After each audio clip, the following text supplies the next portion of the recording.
Well, this is it. This is the spot where I spent close to a year waiting for rescue. Not exactly Paradiso, is it?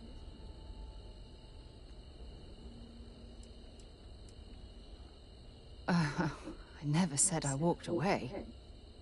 When my ship hard landed on the surface, it broke apart.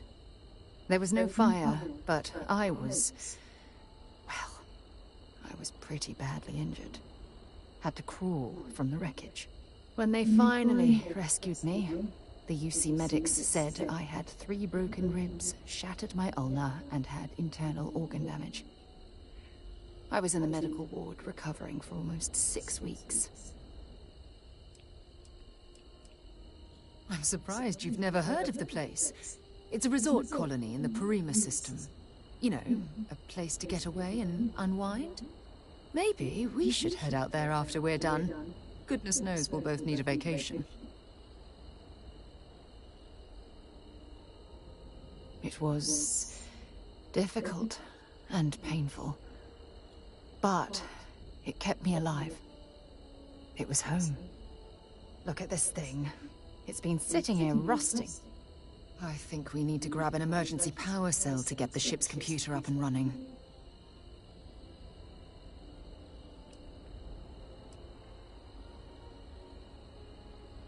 Sure, we have plenty of power cells on the ship, but they're not UC military grade. They won't work.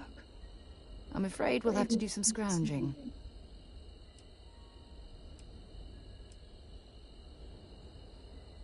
No, I'm afraid that it can't. It's only designed to power individual systems. Even if it could, my old shuttle is far too damaged to be fully restored. Sure, if we're lucky. When I was stranded, I set up a distress beacon powered by emergency power cells. The beacon was up there on the plateau. I guess it's time to start climbing.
Setting up this beacon probably saved my life.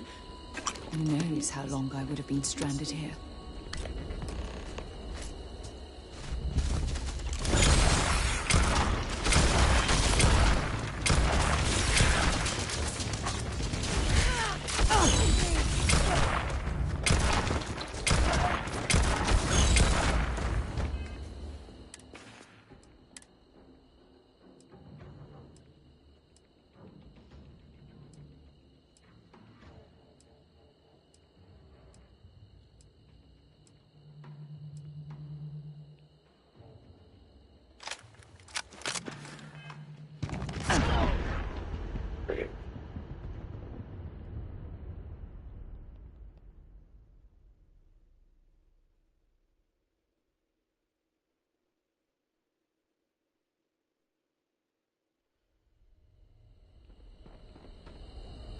You fucking yapping thing. Not exactly.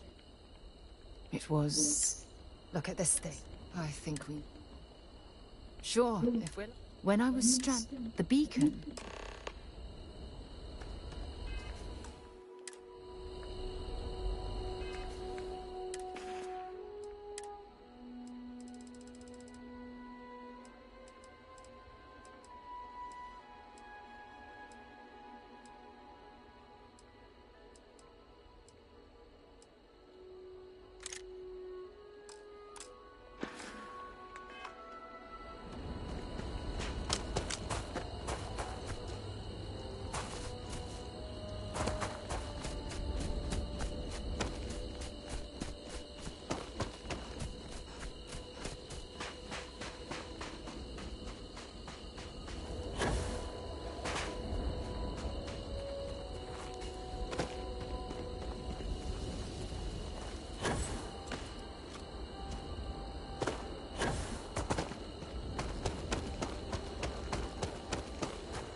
Setting up this beacon probably saved my life.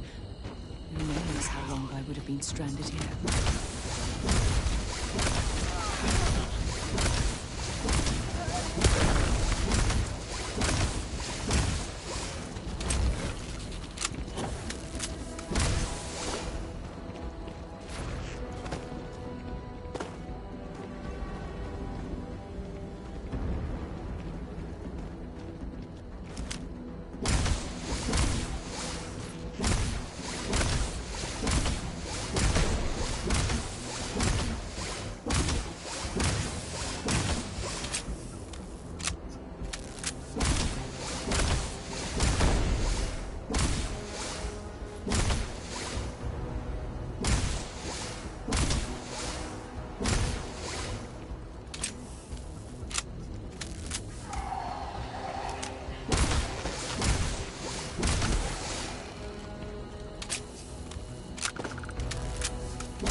We've located where the other shuttle went down. I can't believe our plan worked. Don't even joke. If this data is faulty, and we end up being pointed to a pile of rocks, I don't even know what we'd do next. I'm fairly certain I was able to capture all the data before I hit the ground. I'll try not to worry about it if you won't. And so modest, too. The telemetry data puts the wreckage out of range to hike. We're going to have to head back to the ship and land on a different part of the planet. Let's get going.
Ready to depart.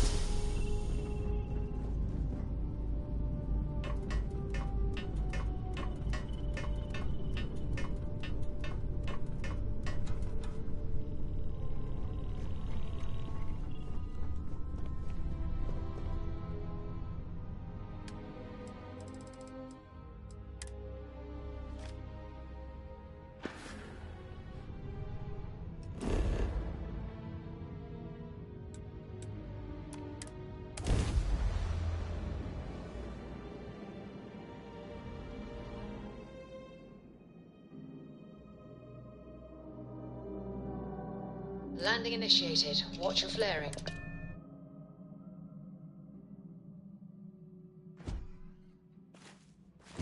Hi. Please disregard. I attempted an informal greeting.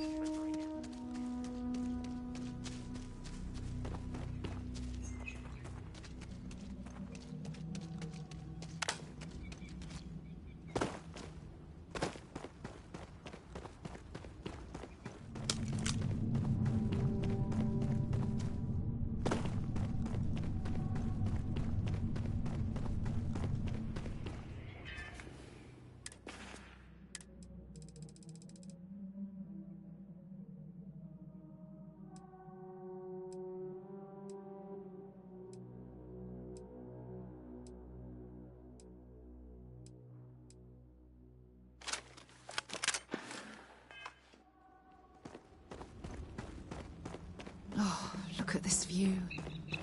Had I been on this planet under more pleasant circumstances, I might have had more time to appreciate the beauty it has to offer.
Oh, I hope we find a use for that before it spoils. Judging from this debris, the crew's shuttle sustained far more damage than my own. Oh, those poor souls. This is what's left of the crew's shuttle. But it looks like parts were scavenged and dragged somewhere else. Could there have been survivors?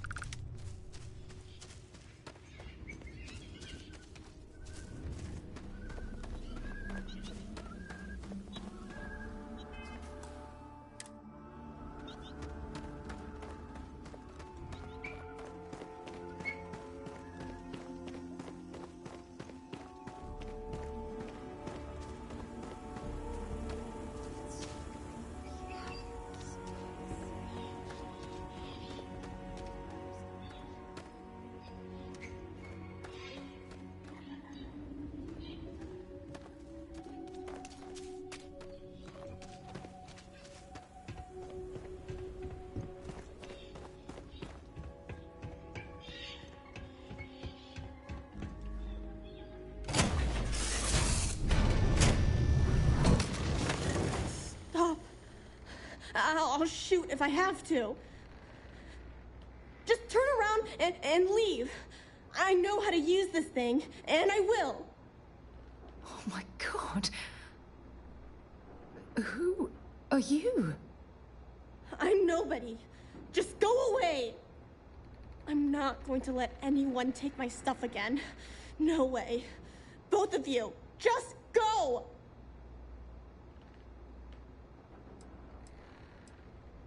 Hey, I'm not stupid. Last time people were here, they promised to help. They ended up tricking me. They stole all of my good stuff and left me behind. I'm not going to let that happen ever again.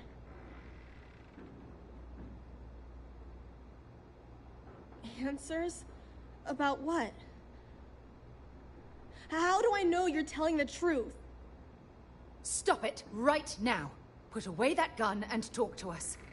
We want to know what happened here. See? You're not nice at all. I knew it. You're a liar. That's all grown-ups do is lie.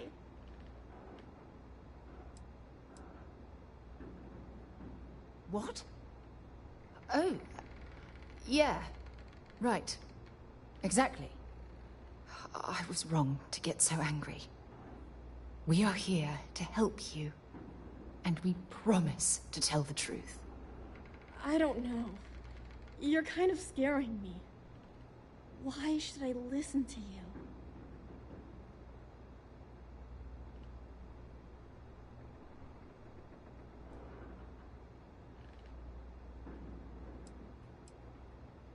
That's because no one is fooling me ever again.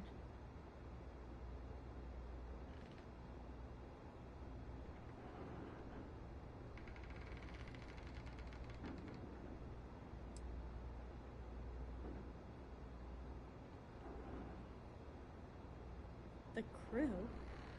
No one's been looking for that crew since before I was born.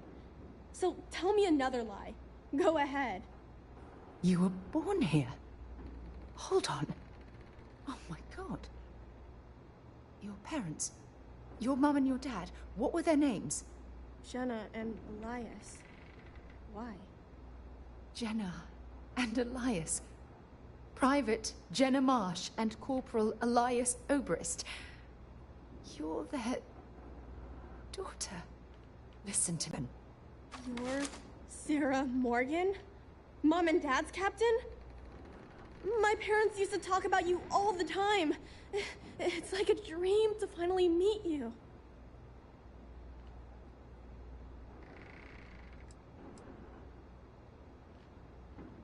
My parents told me she was in command of their ship in a huge battle.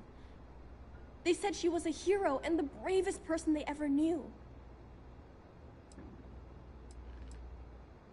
I know this is Cassiopeia. I've been here since I was born. I know my mother and father were from Gemsun or something like that. I bet it's like 1,000 miles away.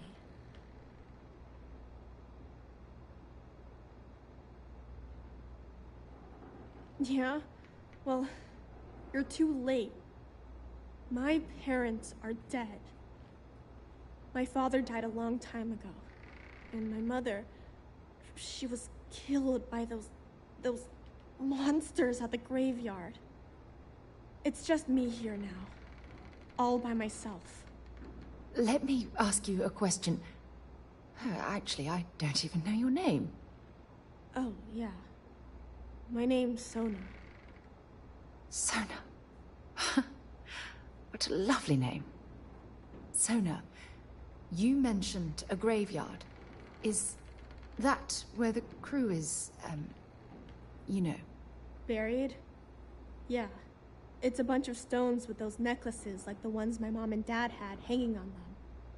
Thank you, Sona. I'm going to talk to my friend here a minute, okay? Okay, Sarah. Phew. I don't even know where to begin.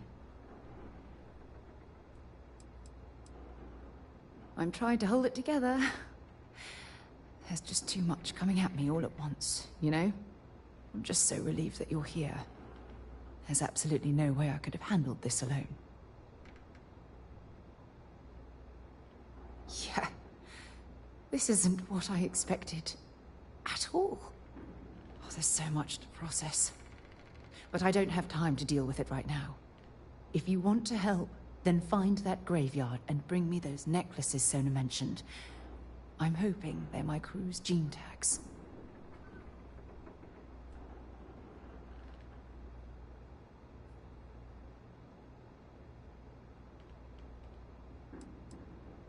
It's an identification tag worn by UC military personnel.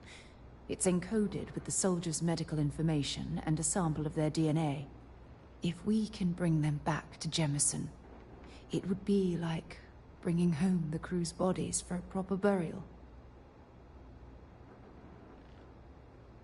Good. Just be careful. Sona's monsters are undoubtedly hostile life forms that have claimed the graveyard as their territory.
Sona, calm down and listen to me. It's much too dangerous to stay here all by yourself, darling. I don't care. This is my home. You can't make me leave. We can't leave her here. It's not safe. She has to come back with us to Jemison. Oh, I don't know what to do. Can you talk to her?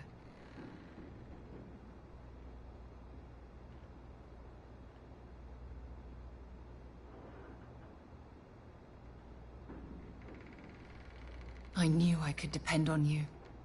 Now all we have to do is convince this poor girl that she's better off leaving the planet with us.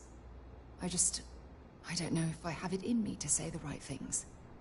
I can hear you talking about me. And I don't care what either of you say. I'm not going anywhere. Look, I'm clearly out of my element here and not in the right state of mind. Could you just talk to her, please?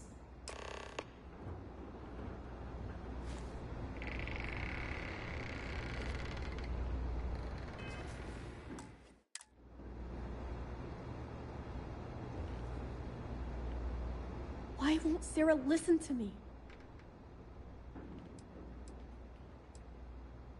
I mean, kinda. I just met her. The only reason I'm trusting you at all is because my mom and dad said Sarah was a good person. I know she probably wants to help me out, but I really wish she'd listen to my part of the story.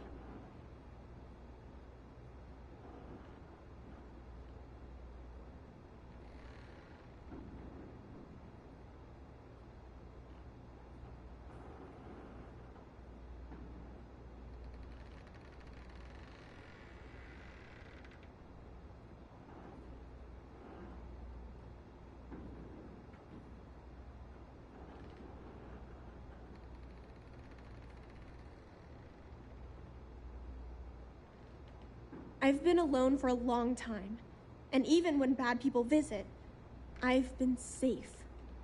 That still doesn't mean I should leave the only home I ever had, does it?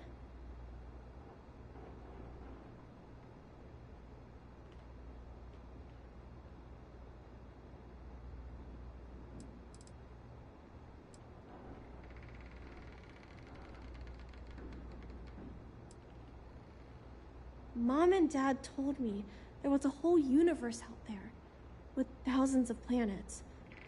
They showed me the maps and the star charts. That does sound pretty cool, but well, it's also kind of scary. It would be hard to leave the only home I've ever known.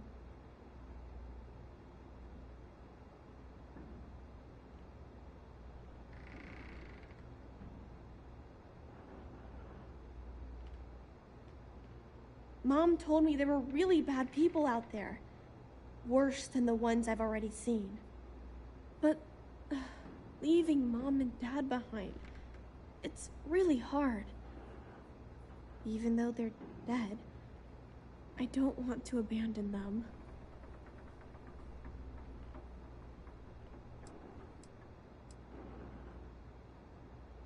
I am safe. Those monsters can't catch me. They've tried, but I learned how to trick them. They're pretty dumb. And if bad people visit here, I know how to hide. I was even watching you when you landed. I bet you didn't even see me. This planet doesn't bother me. That's why I'm not sure I need to abandon my mom and dad.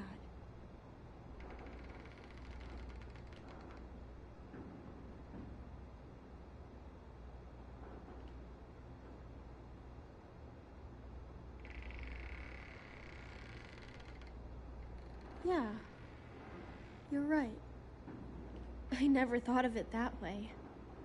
I'm sorry I yelled at everybody. I know you and Sarah are just trying to help. I'm going to go get my stuff and then I'll board your ship. Don't worry, I'll stay out of the way until we get, well, wherever we're going.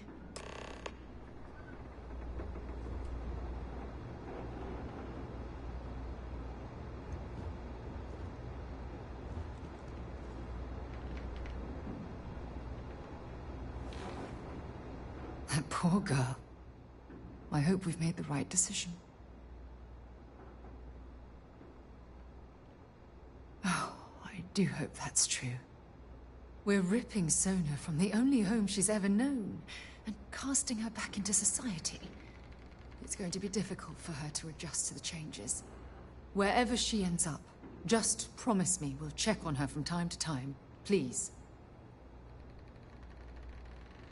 Thank you. Look, before we leave Cassiopeia behind, I wanted to say one more thing to you. Perhaps at the overlook we passed on the way here? I promise it won't take long. Let's go.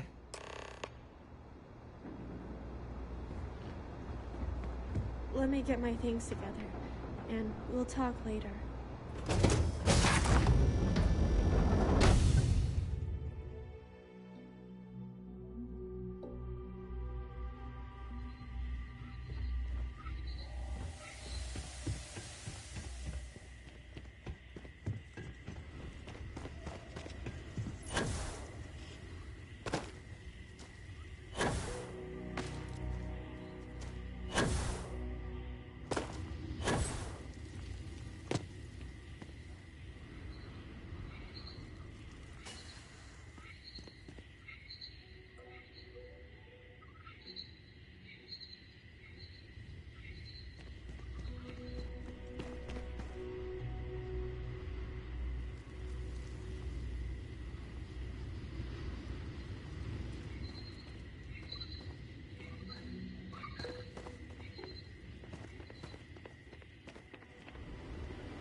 Look, before we head back to the ship, I wanted to tell you how much of an amazing gift this has been. You had to push me to come out here, and if I hadn't have listened to you, the universe would probably have never known about that little girl.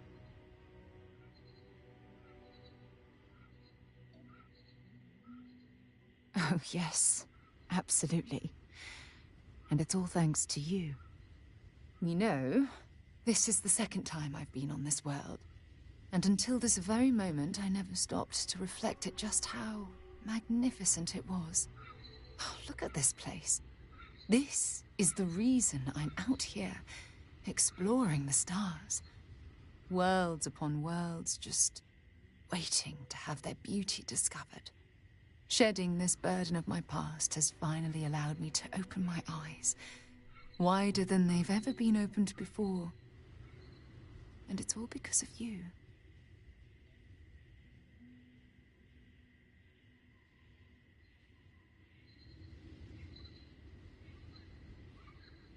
Still giving lessons to the teacher, eh? Some mentor I've turned out to be. Well, I suppose it's time to bid goodbye to Cassiopeia once again. This time, under much happier circumstances. Now, let's head back to Jemison. I want to give those gene tags you gathered to Admiral Logan and figure out what we're going to do with Sona.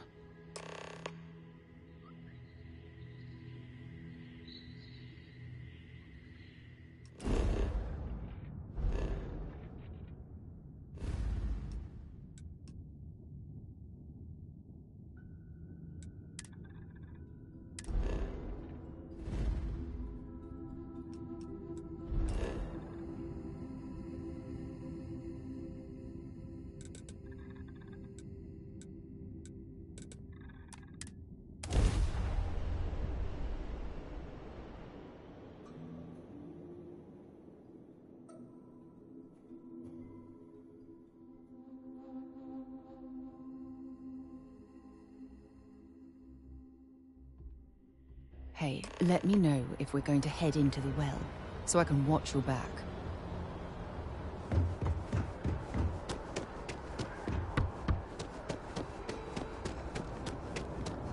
You will be scanned as you enter the city. Okay.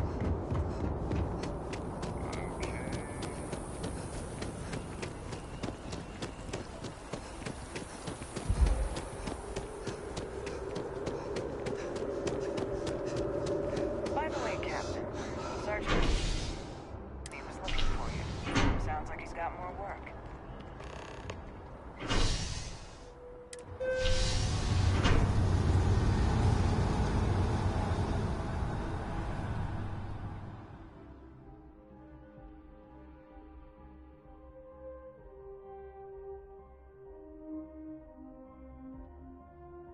Got something important to discuss? I wonder if I'll miss new announcements.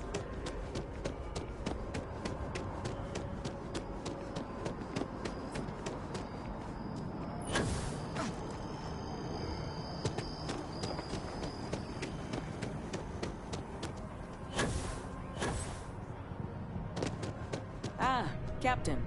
Congratulations on joining the ranks of the Vanguard.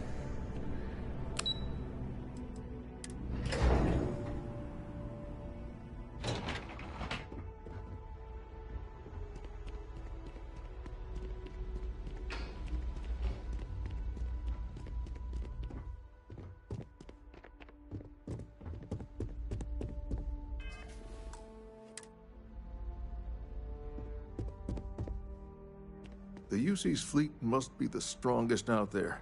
Now and always. There is no alternative. Welcome back. Did you find your answers?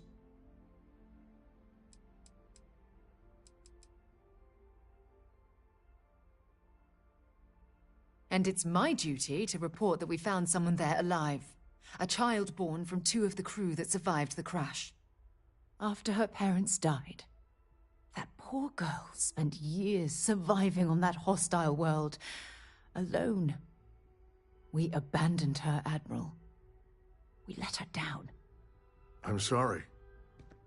I had no idea. How could we have possibly known?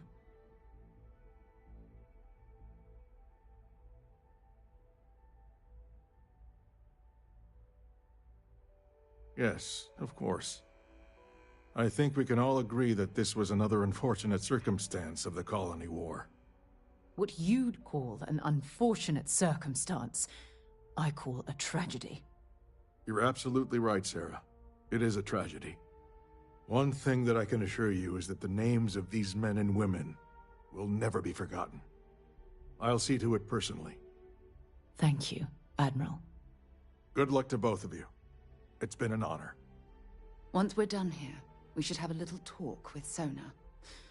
Poor thing's waiting for us at the lodge.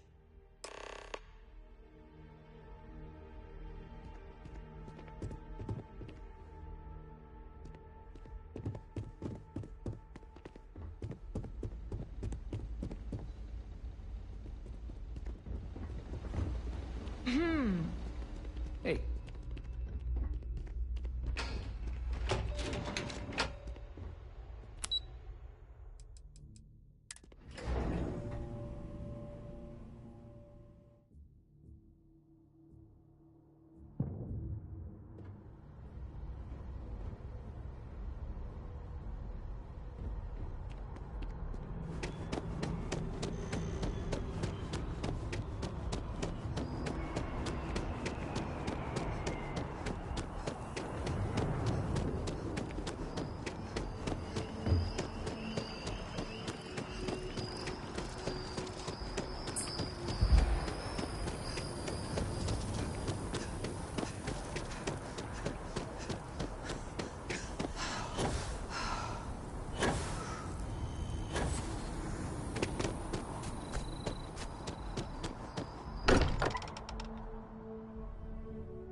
Mind bunking on the ship, but nothing is better than unwinding in your own quarters.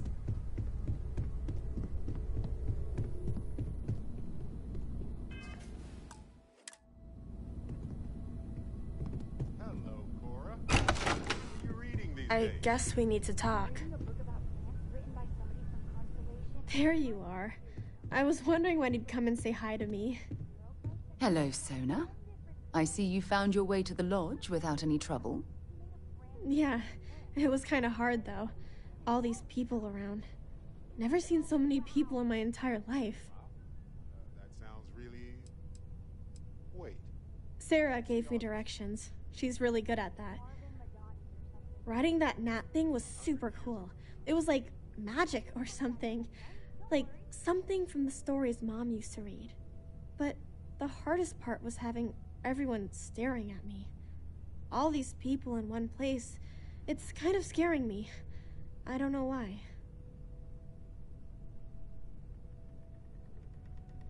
Yeah, it was. I guess I'll have to be brave.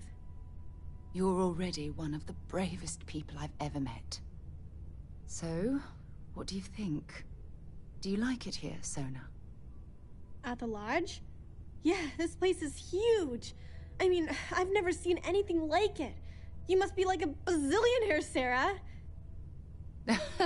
Oh, don't I wish? This place isn't mine alone. It belongs to everyone who's a part of Constellation.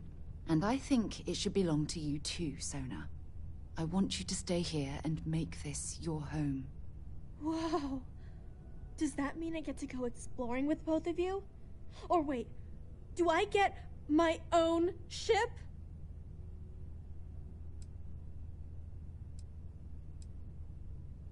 I mean, this place is great and all, but ever since my mom taught me that there are hundreds of planets out there, I'm itching to go see all of them.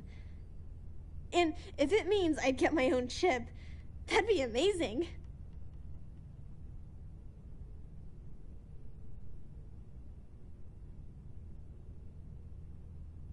Exactly. And this is the perfect place to begin your education. I understand. Oh, and don't worry, I learn real fast, so you better get ready to have another member of Constellation signing on for missions. I can't wait. Well, anyway, thanks for letting me stay here. I promise I won't let either of you down. I'm sure that you won't. Well, I think we should let Sona get settled. If you wouldn't mind, I'd like to visit the Colony War Memorial now.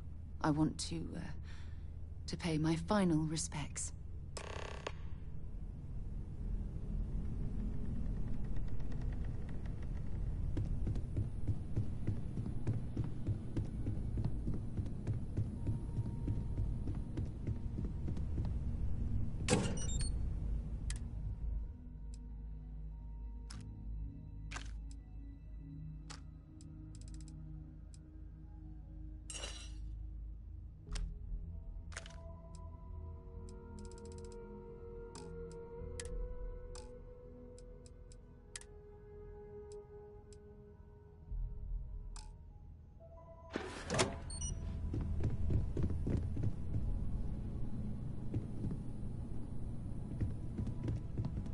The Colony War Memorial is actually glad to haul whatever you need.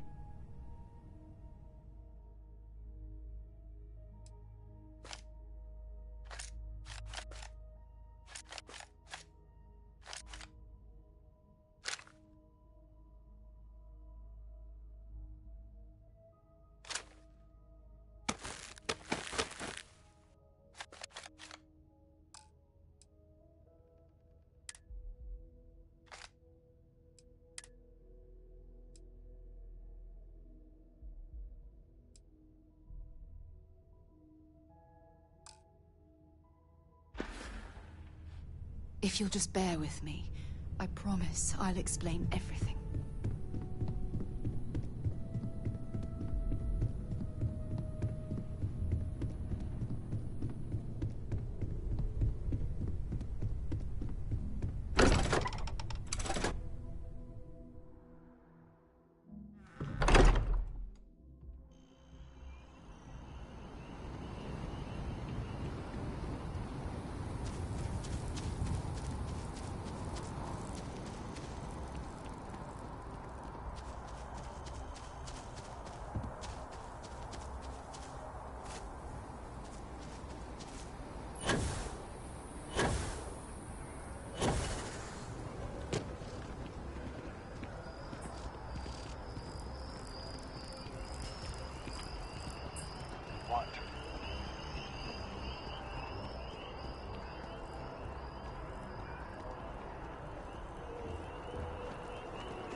You like my fit? I got it from one of the outfitters here. They have the best selection.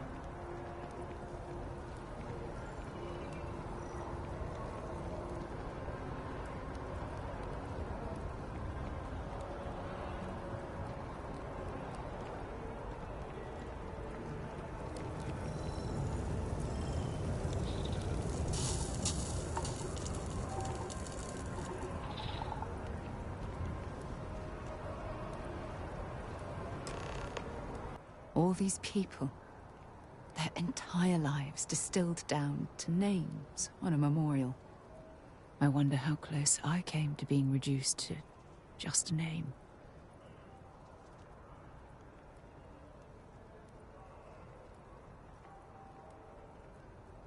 I am proud. I was simply too foolish to realize it until you changed my perspective.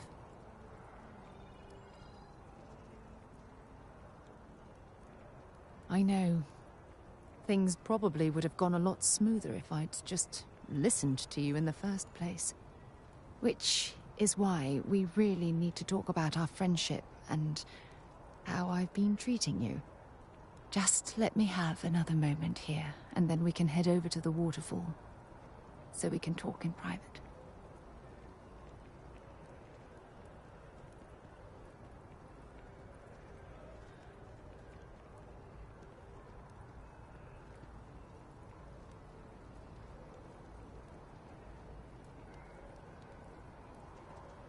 Okay, I'm ready.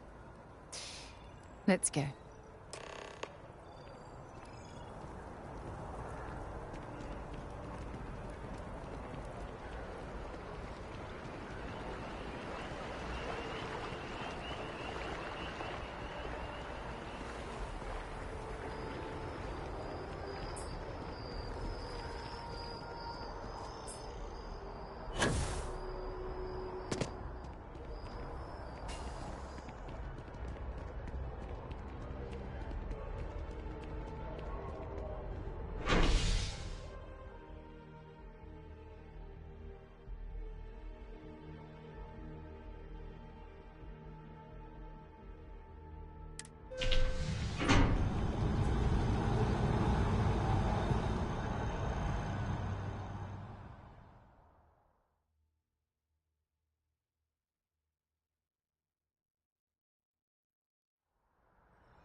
Have things for you.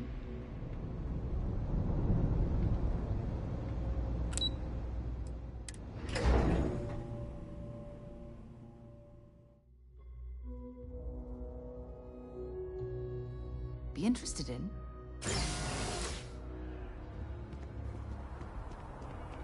I sure hope your day's going as well as mine is.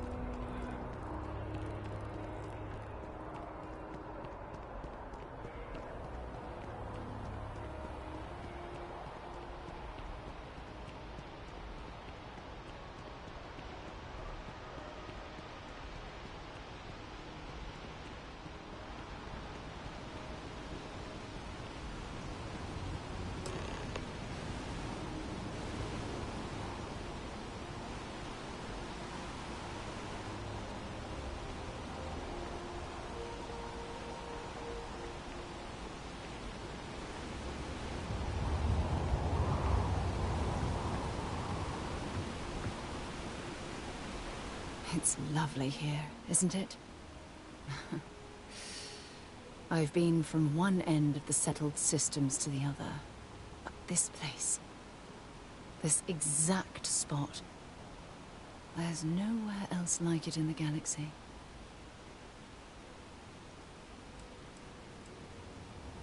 I don't know. I'm not sure I can explain it. Maybe it's the strange way that the art, technology, and nature fuse together, or maybe it's because it feels like home. Whatever it is, I definitely feel more comfortable here than anywhere else I've ever been. I knew you'd appreciate it. I usually come up here to mull over some of the heated debates we have at Constellation. You'd be surprised how many decisions I've made on this very spot.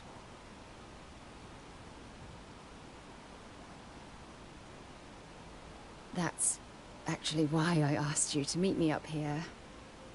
I was hoping we could talk about something very important.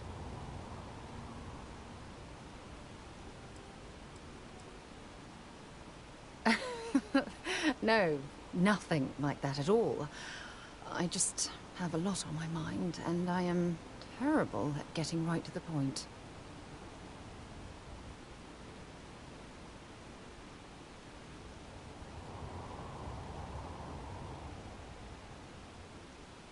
No, not at all.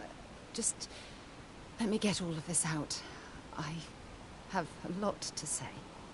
It's about my return to Cassiopeia. What we learned about Sona has been constantly replaying in my mind. Maybe it sounds crazy, but that young girl's isolation feels like a reflection of my own life. In all honesty, I don't. She simply reminds me of my own isolation. Maybe not in the literal sense of the word, but I certainly relate to some of her loneliness. Maybe. But for how long? I've spent my life surrounded by all sorts of people. Constellation, the Navigator Corps. Hell, even the UC military. Despite that, no matter how hard I've tried to make them a part of my life, they tend to drift away and disappear.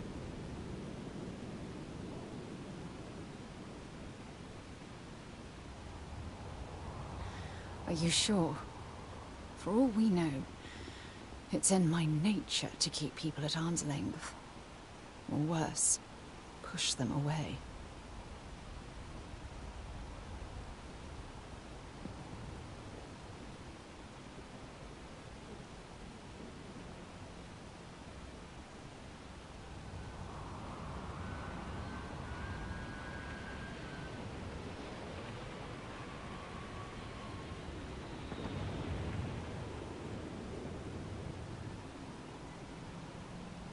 Right now? Are you talking about Constellation? Or what exactly are you saying?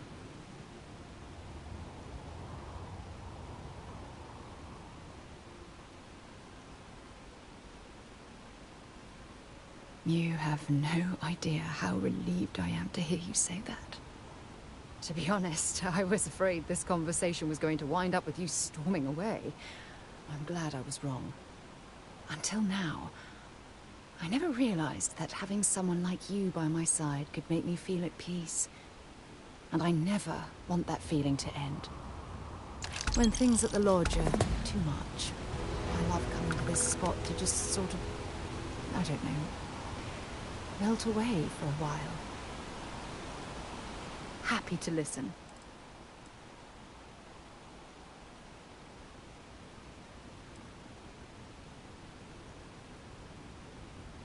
It was nice talking to you again.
If you want help, I'm here.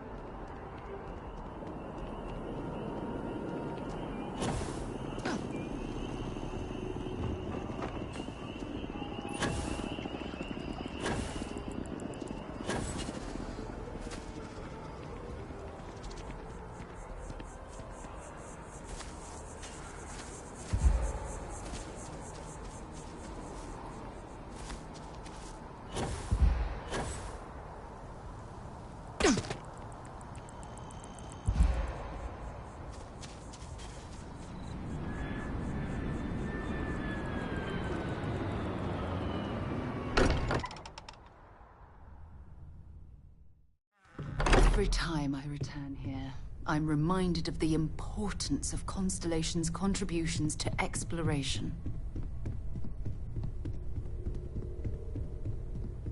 What did you want to talk about?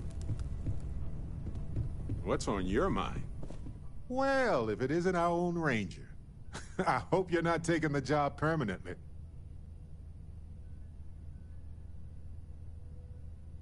A badge is just a symbol, a promise, a hope.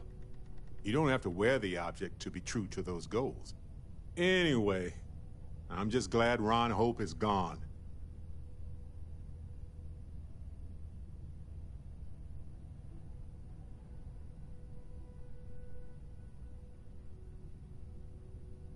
Maybe it will. We can't know for sure, but yeah, you had to do it. It was a hard choice that you made, but I'm proud of you, Captain.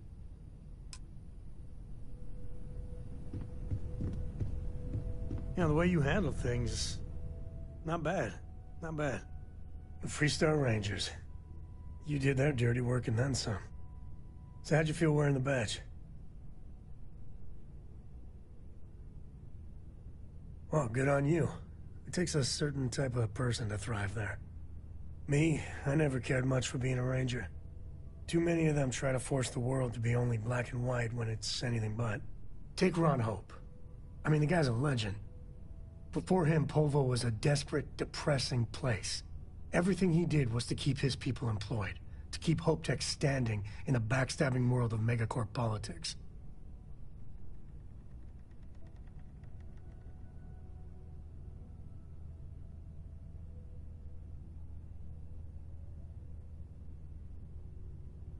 Not many of us can create something like he did. Tough calling what to do with Ron Hope. Taking his hush money wouldn't have sat right with me. But I wonder what's gonna happen to Hopetown without him.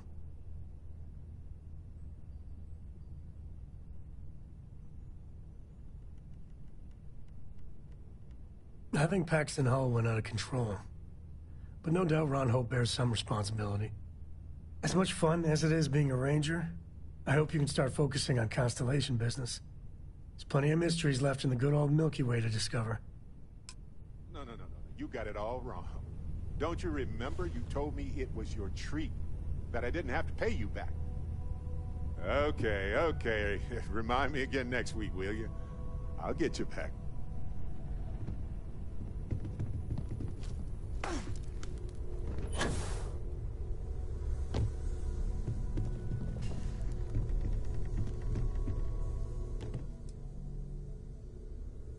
Until next time.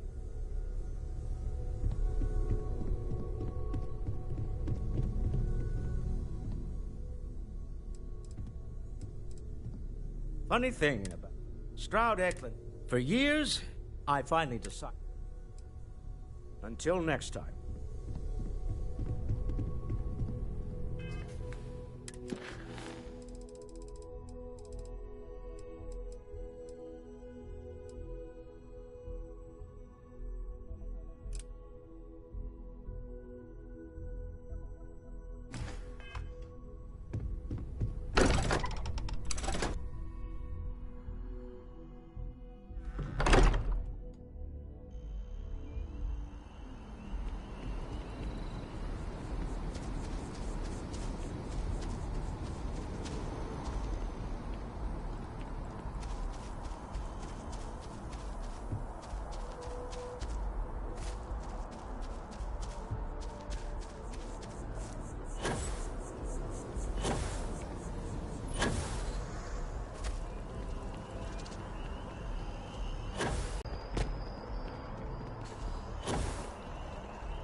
if it isn't my favorite part-time security officer. Crime has slowed down since you started helping out, which is good for morale. It's a lot of work, as always. People like to say, New Atlantis is the safest city in the settled systems. How hard could your job be? Well, safety doesn't happen by accident. It takes a lot of work and a lot of people.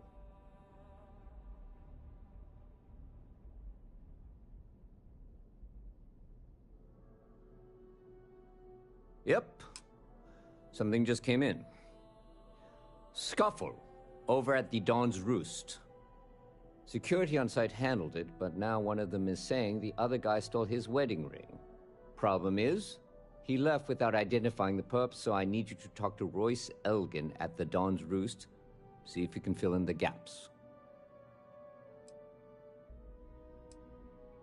Men like him aren't very generous with their time. They want you to solve a case without ever having to lift a finger themselves. Not that he'd be much of a witness, given that he was still half drunk when he got here, and somehow even more so when he left. Sorry, wrong word. Rich people don't get drunk, they get inebriated, which is another way of saying highly unreliable.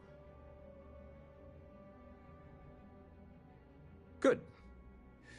Report back here when the matter's resolved. See you later.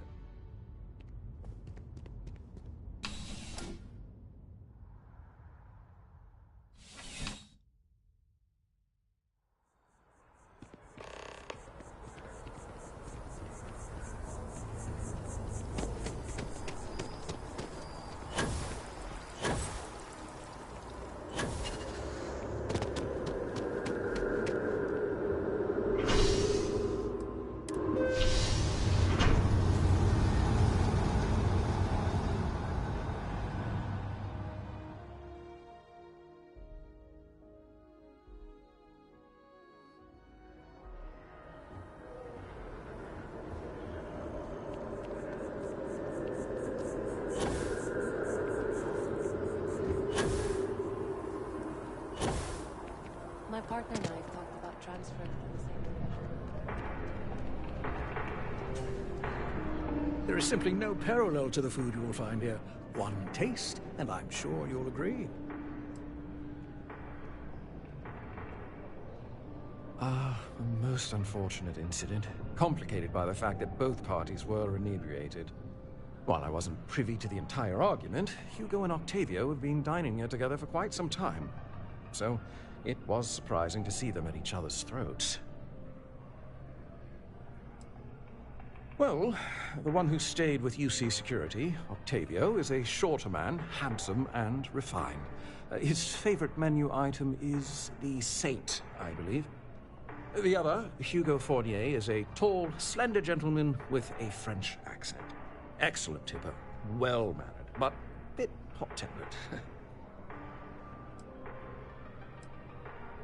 I wasn't witness to any theft, and both men were wearing rings, if I recall correctly.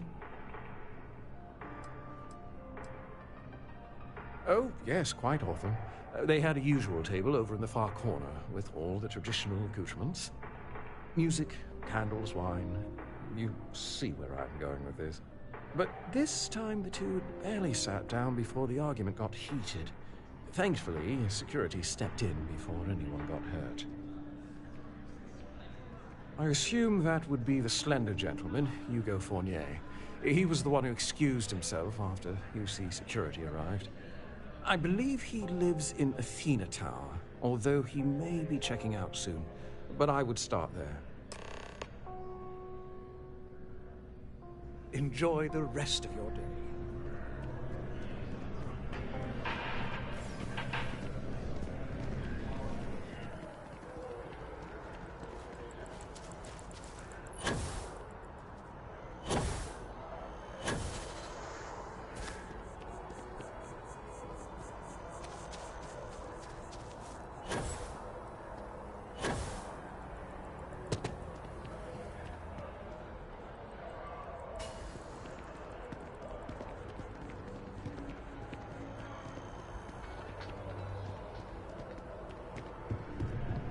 Howdy. Oh, I can't believe that liar, that manipulator, that...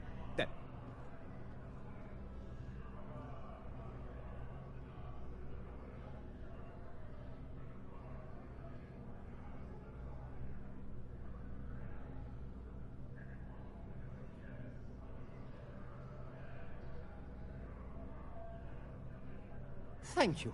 He's a scoundrel and a fiend, and I was wrong to ever think otherwise. 5 years we were together, half a decade!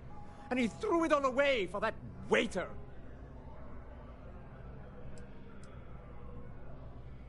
Not just dating, betrothed. And I have the engagement ring to prove it.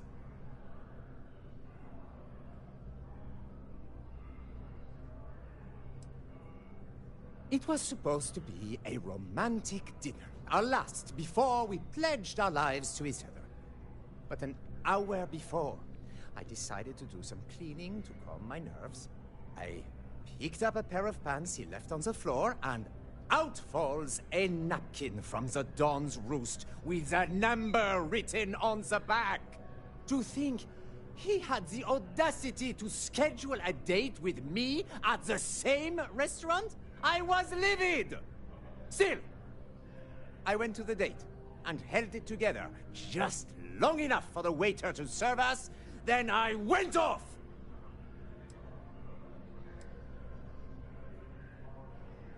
No, there are some things in life that cannot be repaired.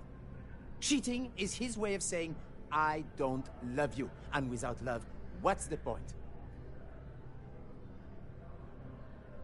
He would say that, but as far as I'm concerned, it's my property. He gifted it to me when he proposed. It's not his to return.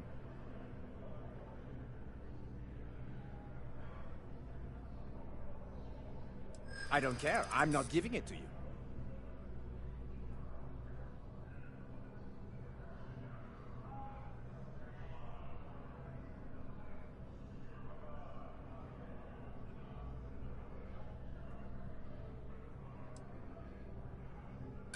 Not a chance! I know the second...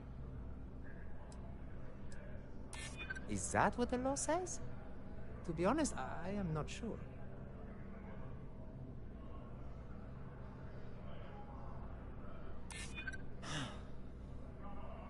You're right. My stubbornness gets me in trouble far too often. Fine! I may be extremely agitated, but I want no part of a UC prison. Here.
How can I help you, Captain?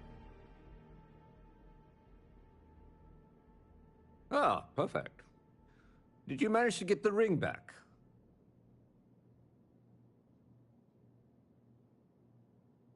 Excellent. I'm sure the victim will be pleased to know their property has been returned. You acquitted yourself well again. I dare say you might have a knack for police work. Hardly surprising for a captain of the UC Vanguard, but still, impressive nonetheless. Here, take this. It's well deserved.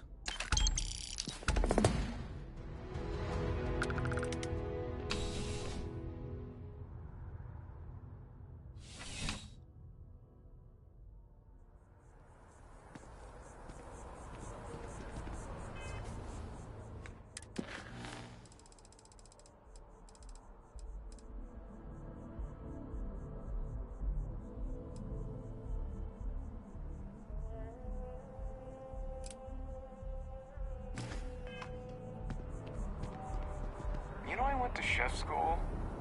This ain't exactly. Just one quiet day. Not too much to ask for.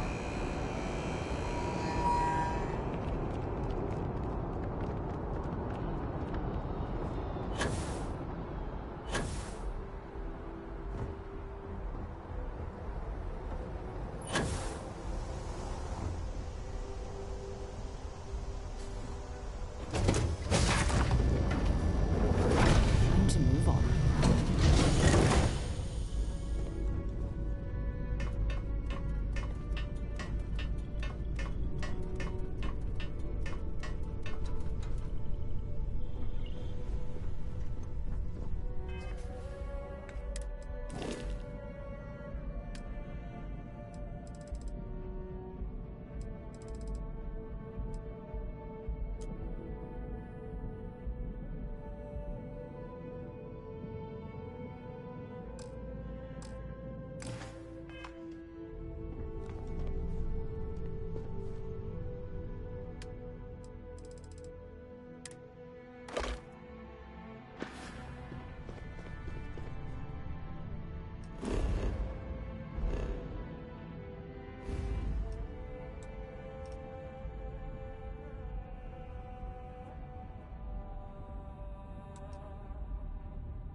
I have something for you when you have a moment.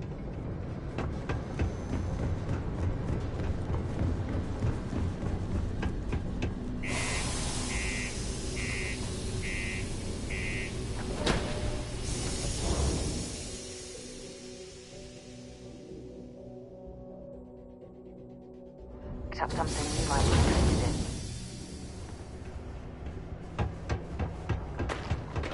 Crime's at an all-time low around the globe.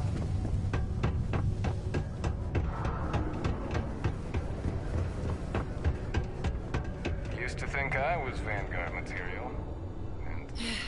Let me guess.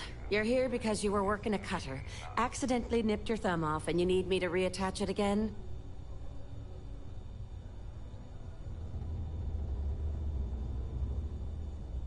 Well, that's a relief. You'd be surprised. Happens at least once or twice a week. Sorry. I tend to think the worst, since the overwhelming majority of my patients come here to treat entirely preventable accidents. I know it's my job to help people, and I love doing it, but I do wish they'd be a little more careful down in the mines. I'm Dr. Flynn. What can I do for you today?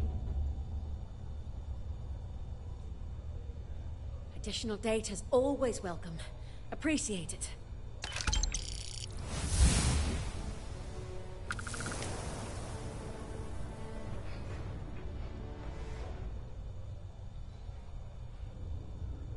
Take care.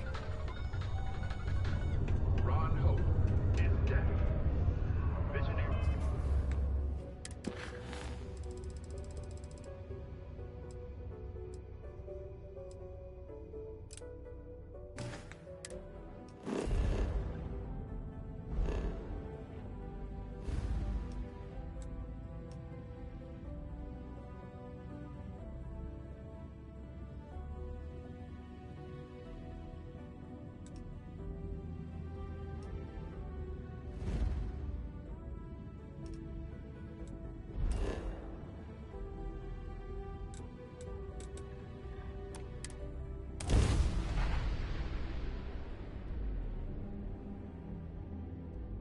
I have things for you. That next technological leap, then let Reunion Industries help you.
Website's changed. Oh, it smells horrible down here.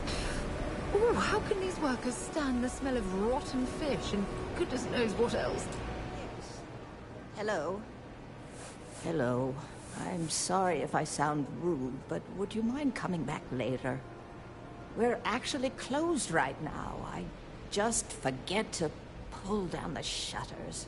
But I don't really want to talk about it right now. Perhaps another time, when I'm feeling up to it.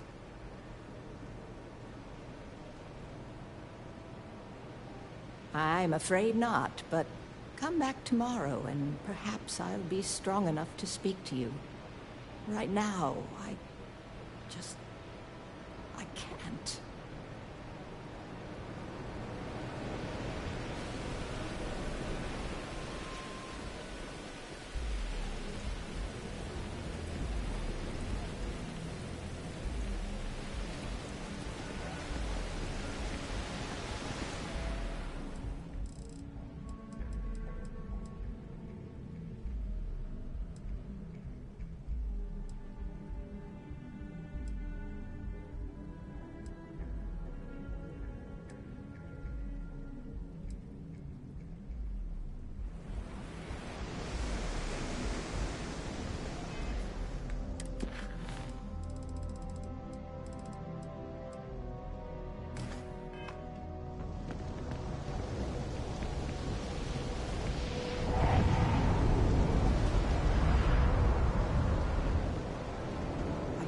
I'd talk to you sometime tomorrow.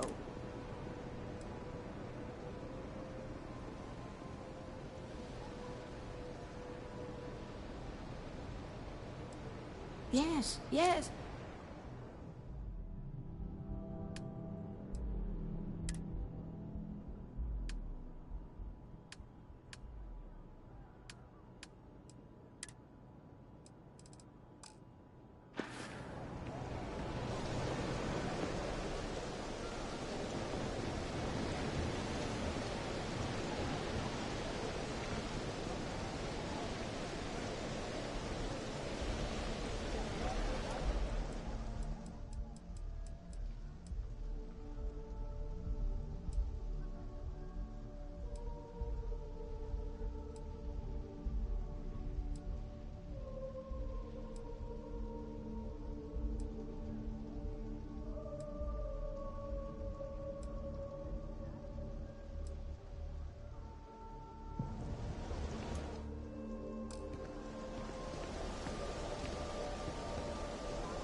Can I get you anything?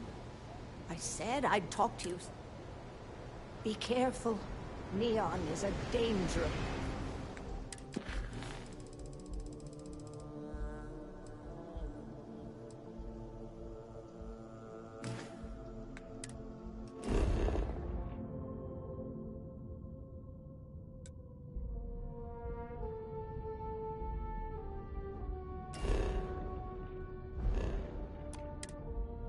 Place.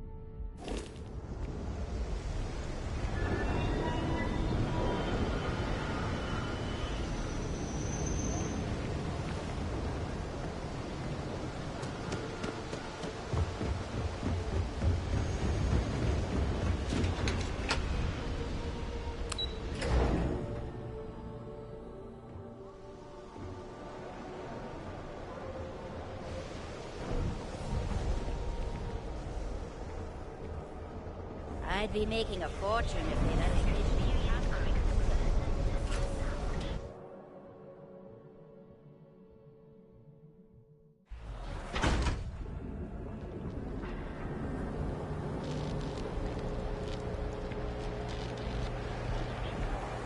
Frank Rennick's all in a twist because his robot got vandalized. We had a good laugh about it back at the station.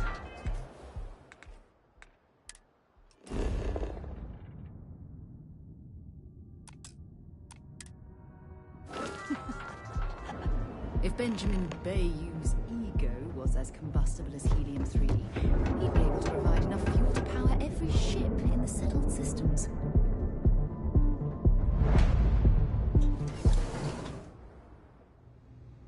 Something for you when you have a moment.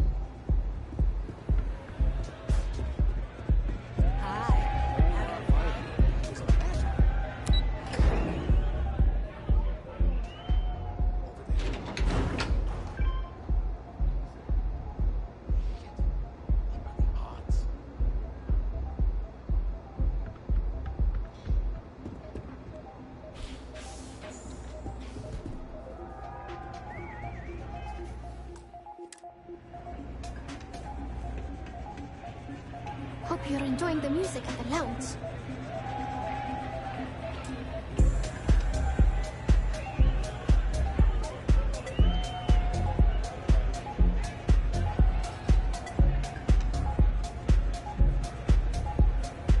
Yeah, sorry, I don't do autographs. Yeah? Okay, cool.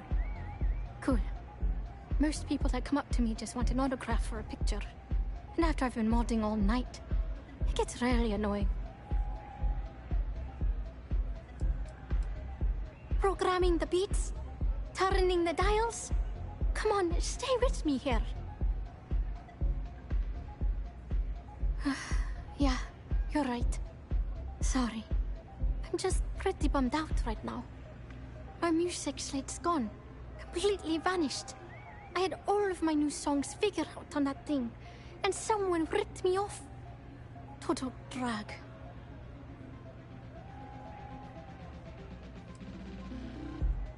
I started playing music when I was 10. My father had an old electronic keyboard he passed down to me, and I fell in love with the thing. By the time I was 15, I got my first track and started club hopping. I was pretty young, but with my father as manager, he watched my back. 4 years later, and here I am, booked into the hottest club in the settled systems. Pretty crazy. Hey there, what's up? Oh man, wow, that would be so cool. Yeah, please. I thought I sensed a decent aura around you when you walked up.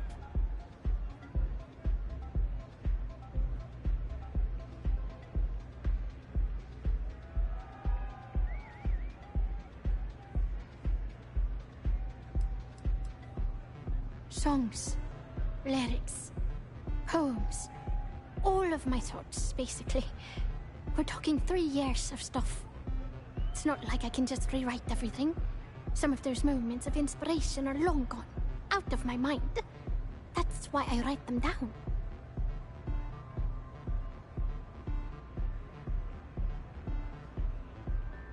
Exactly. So, anything you can do to help is appreciated. Oh, and if you're looking for a lead, talk to Micah. She works the bar at Euphorica, and she's a walking grapevine. Anyway, I got to figure out how I'm going to mod my next set. I'll see you around, okay? See you on the flip.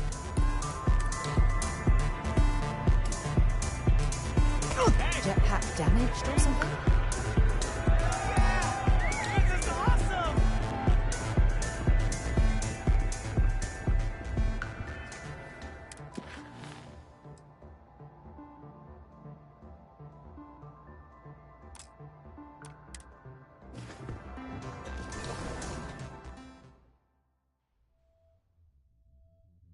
Something for you when you have a moment. Hey there. Glad to see you again. Leaving? Oh, I see how it is.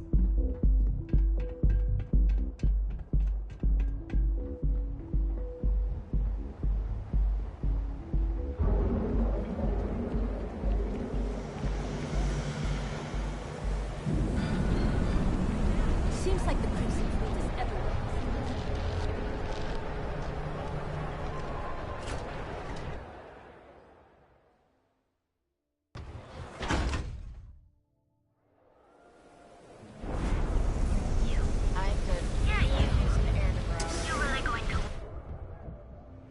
Things for you. Okay, let's settle this once and for all. Velocity or Chimera? You kidding? Love the Chimera vibe of this all day. Why do you think I'm here? Take it easy. No, Chimera's Ready nice, to relax? but Velocity? Welcome. Please, make yourself comfortable. I can offer you a drink. Third velocity, you're out cold. By the third Chimera, you're floating on frickin' cloud 9. I don't know about you, but that's where I'd rather be. Yeah, I guess you're right. Where the hell did Micah learn to mix a drink like that anyway? On the contrary, our members' lounge has been specifically tailored for that very task. It's a completely secure and monitored environment where you can enjoy your aurora without the fear of being disturbed, a rare commodity in Neon. If you desire access to the lounge, you can purchase admittance for a completely reasonable fee.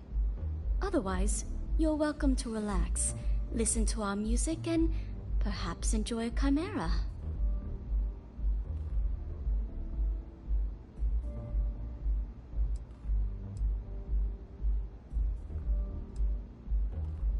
Not only will you be able to experience one of the most exclusive Aurora lounges in Neon, you also have access to our private bar.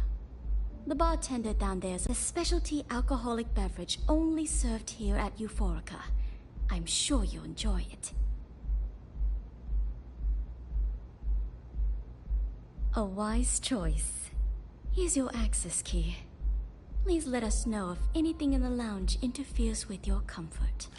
If you need anything else, please, don't hesitate to ask.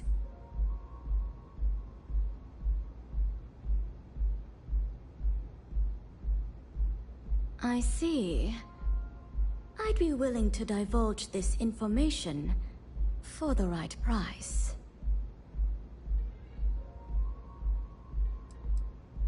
Because when you work the bar, your clients tend to be more honest than they'd like to be. And besides, information isn't a drink that you can sample. Thank you for your business. The man you want goes by the name of Stratos. You'll find him at Madame Savage's. He's what you would call a fan of Miss Borealis's works. Or maybe fanatic is a more accurate term. Either way, he's the one you want. But you didn't hear it from me.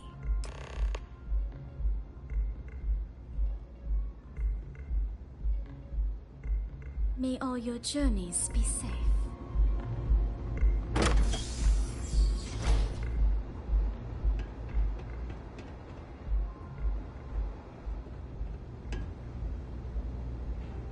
Yes? Bourbon or whiskey? Please. Got it. I'll have that ready for you shortly. Thanks, Mike.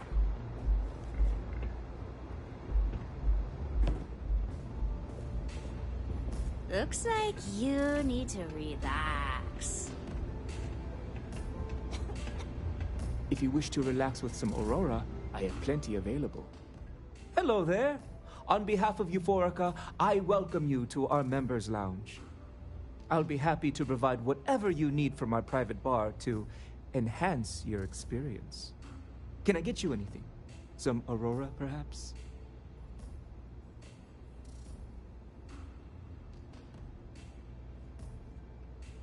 Excellent. We have plenty for purchase. We also offer an assortment of beverages, so feel free to browse our selection anytime.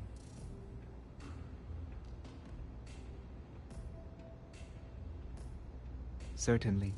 May I suggest you start with some Aurora?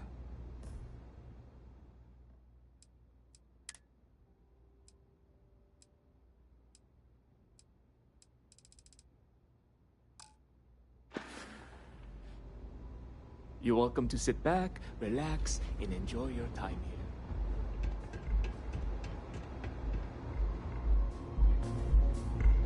Care for another chimera?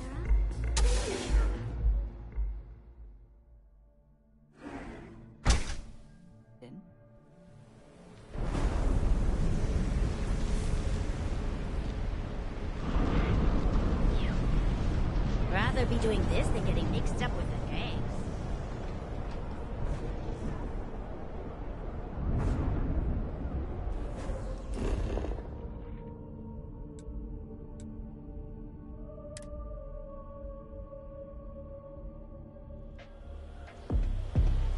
Everyone knows this is Neon's premier social. Something you might be interested in.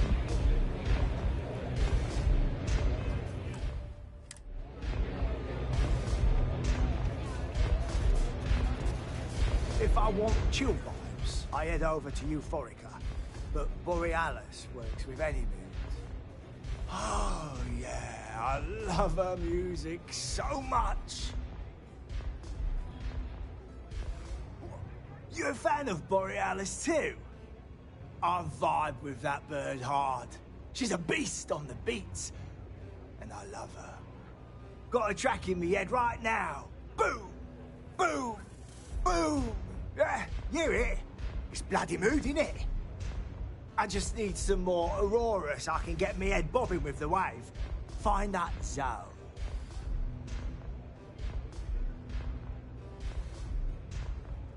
Yeah, which is why it pains me to be here and not in the Astral Lounge.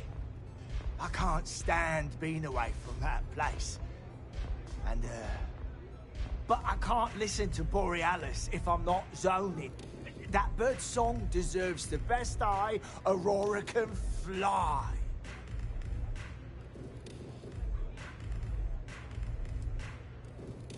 A fan? Lady, I'm way more than that. I've been following her career since her club hopping days. I know every song, every lyric, and every beat. I can probably tell you the number of hairs on her head, if you care about that sort of thing. Don't get me wrong, there's nothing weird about it. I just vibe with her music on like a cellular level. You understand? In fact, I've made a whole bloody career out of following that woman. Hell, I probably know that bird better than she knows herself.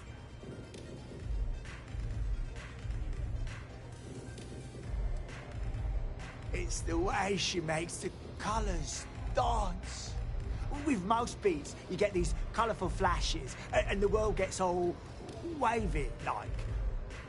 But Borealis makes the Aurora dance like nothing I've ever seen. Her mods puts out a spectrum of colours that don't even exist.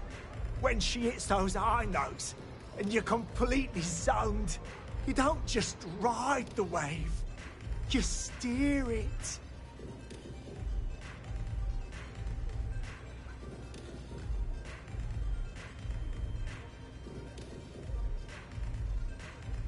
Just all right. Are you trying to pick a bloody fight with me because it's damn well working? Borealis's mods are an experience. Every note is like a set of hands lifting you up into the zone real gentle-like. And when it peaks, it's like you reached a whole new state of being.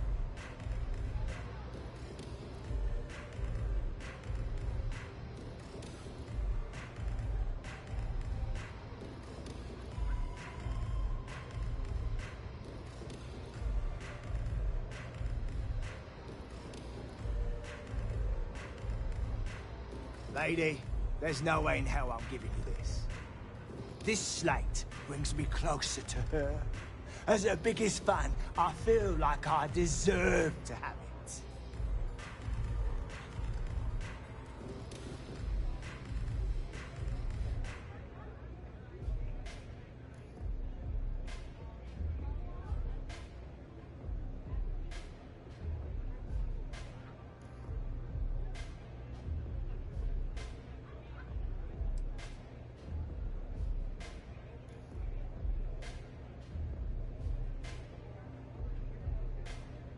Why would I part with the one thing that connects me to her?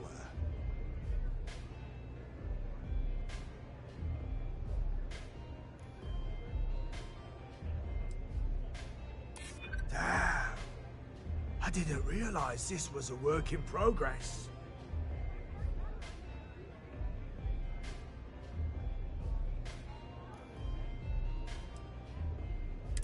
Really?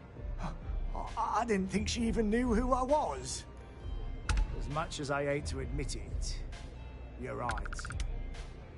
Okay, you can have the slate.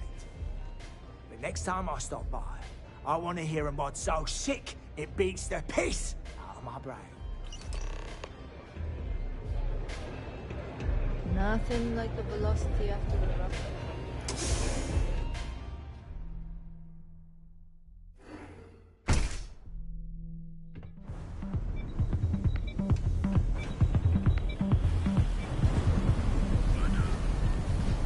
Whoa, whoa, whoa. Bad part of town, buddy.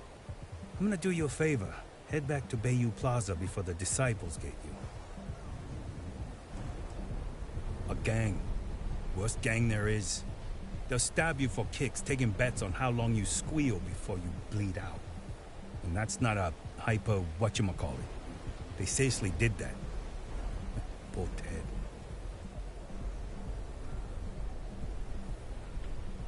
Hey, it's your ass, not mine on the line. Whole area's gone to hell. Us crate rats used to think the Ebbside strikers were awful, with all the muggings and shakedowns, but now that they're on the ropes, kinda wish they weren't just holed up in Madame Sauvage's. Streets are getting bad. Real bad.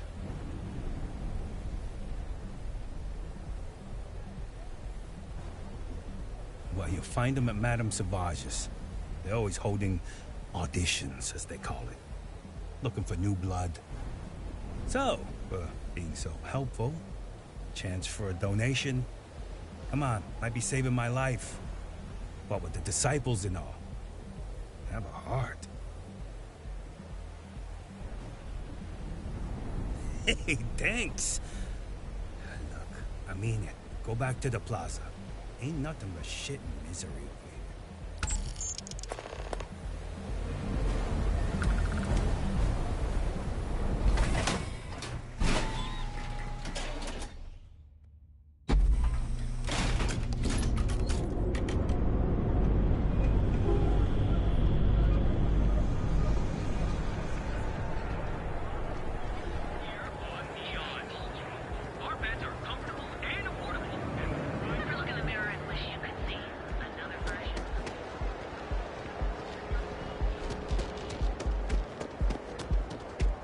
Clover over at Keltcorp, she's too good for Neon. Sounds like she's trying to help someone or something. Honestly. When you have a moment.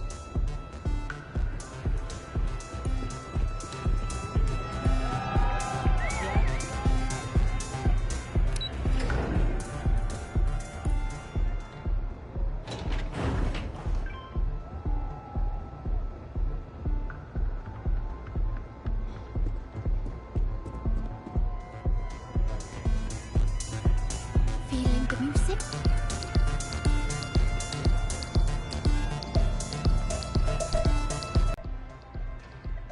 A fan, really. Although, I guess I shouldn't be surprised. They can get pretty possessive. Doesn't matter if it's my things or my time.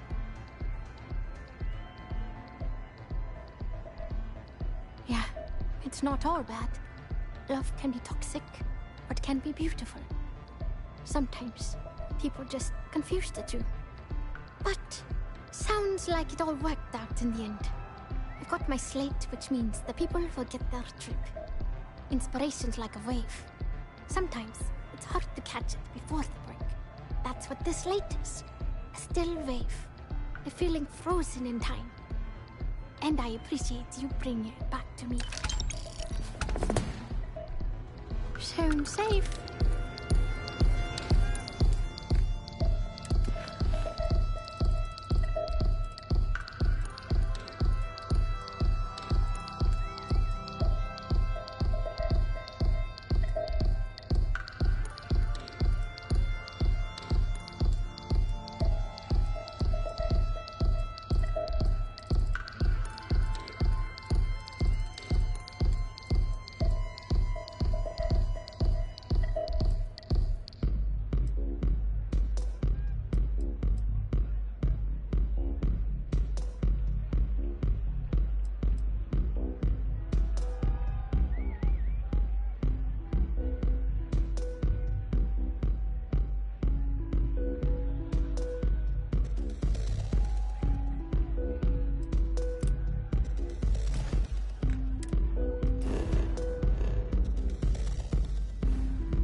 I have things for you.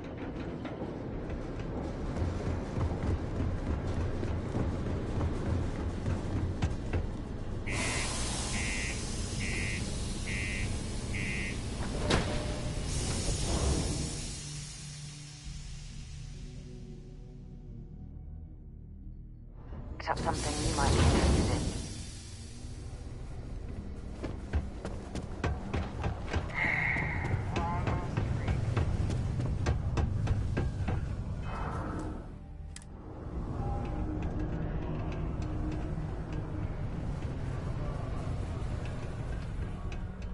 If you're here to broker a deal, why don't you try someone else? I swear that warning klaxon still startles me every time. Invoices can be collected from the... Oh. Not here for a delivery, are you?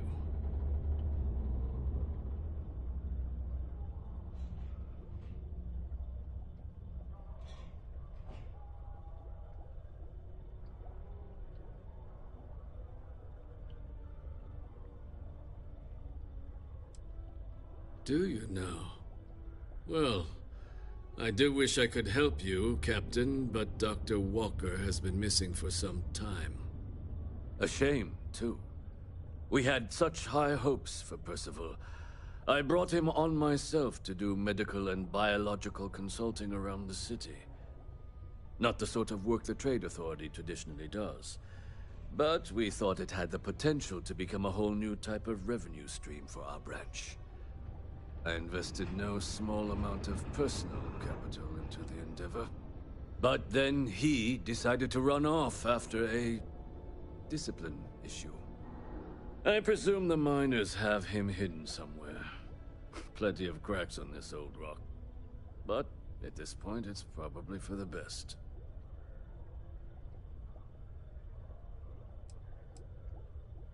Dr. Walker decided to start brewing and selling his own pharmaceuticals to our customers below cost. Something his contract expressly forbade. As such, we requested our cut of the profits and began garnishing his salary. Perhaps a little too severely, but well within legal limits.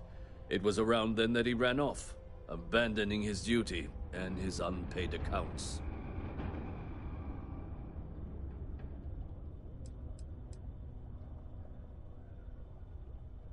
They were all devils.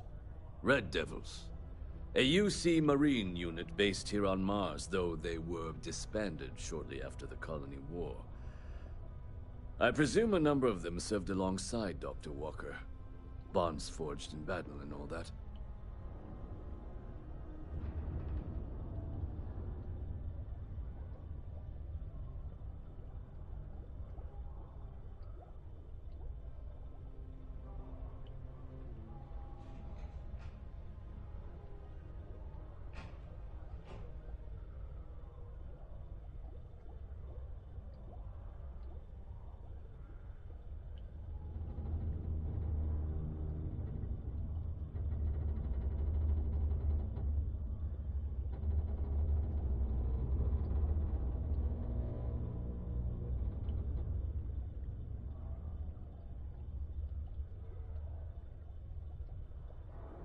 If you didn't have anything else...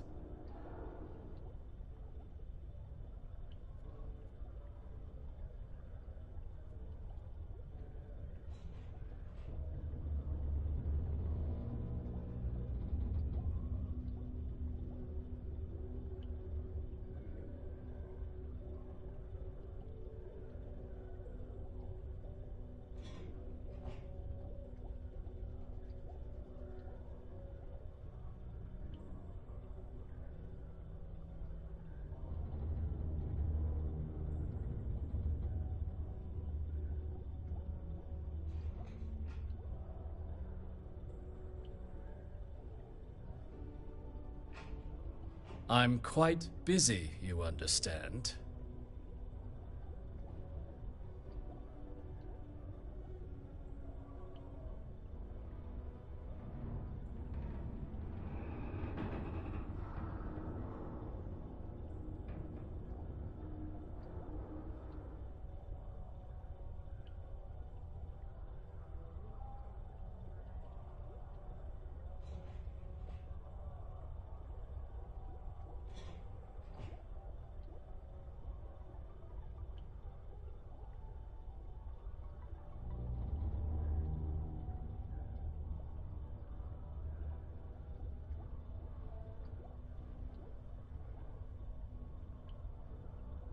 If there's nothing else pressing...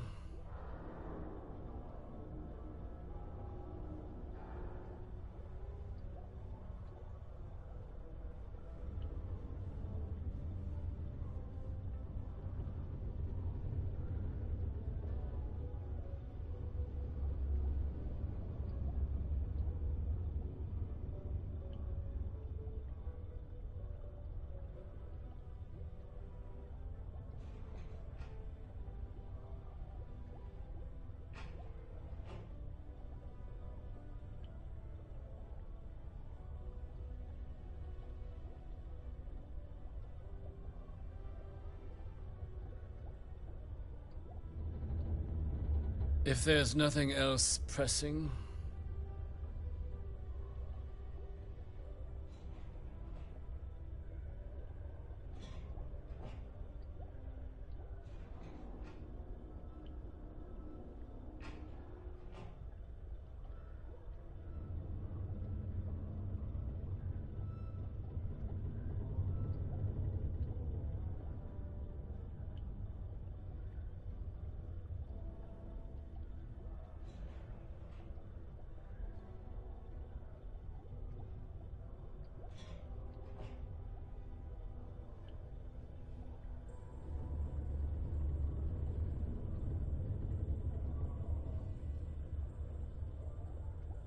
I'm quite busy, you understand.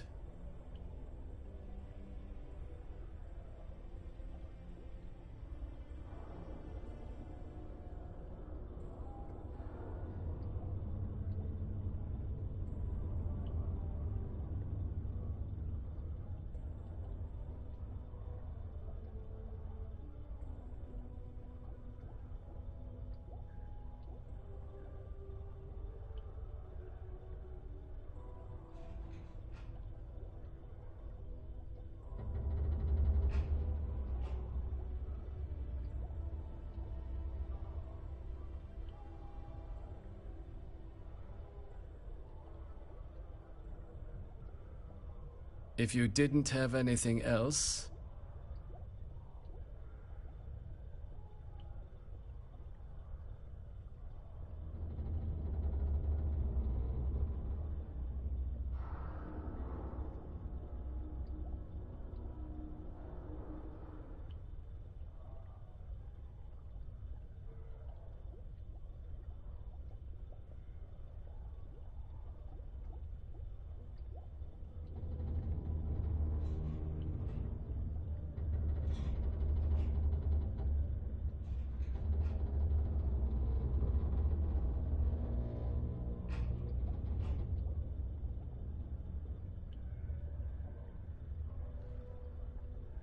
If you didn't have anything else...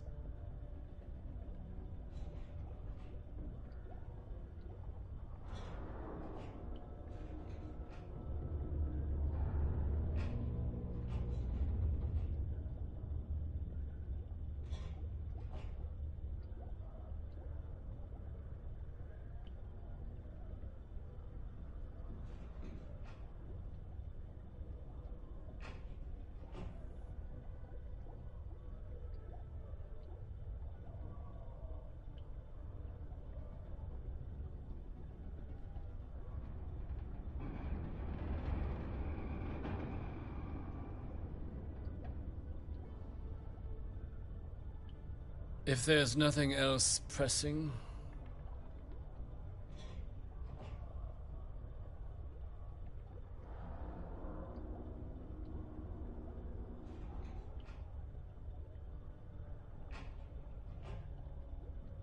That won't be necessary. The Trade Authority isn't interested in employing someone so unreliable. But we would like the money he owes us. If you can convince him to pay his debts, we'd be most grateful. Oh, I loathe the Trade Authority. Is it absolutely necessary that we have to help them? Why? Feeling charitable? I don't recall the exact figure off the top of my head, but with the interest it's accrued, I believe it's something substantial. So if you were able to find him and convince him to clear his accounts, you would have our honest gratitude.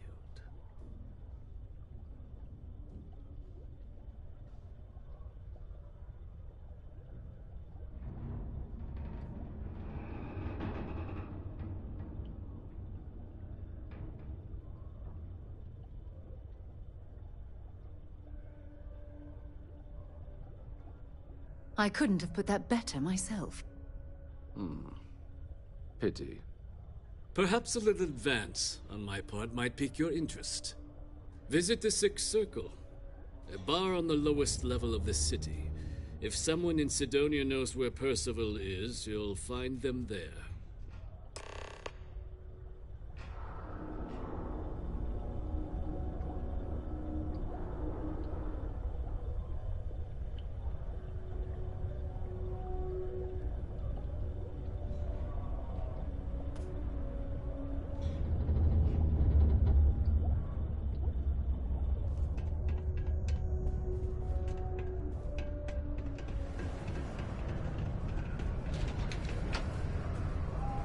So, I've got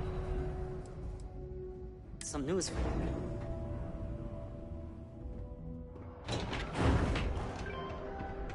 Watch out for the robots. They're surprisingly sneaky.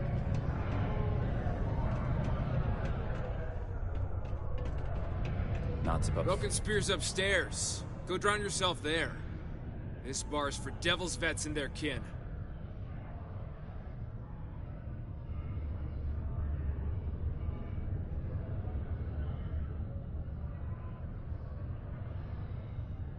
Doc Walker? You're barking up the wrong...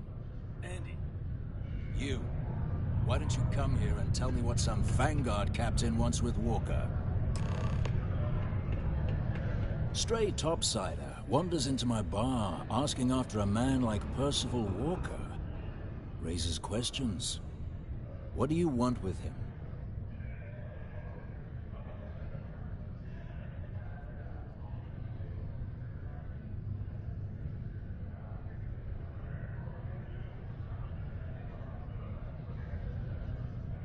Is that so?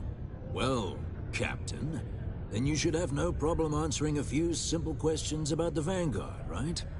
Like knowing, for example, what Supra et Ultra means. You remember? Your Vanguard motto?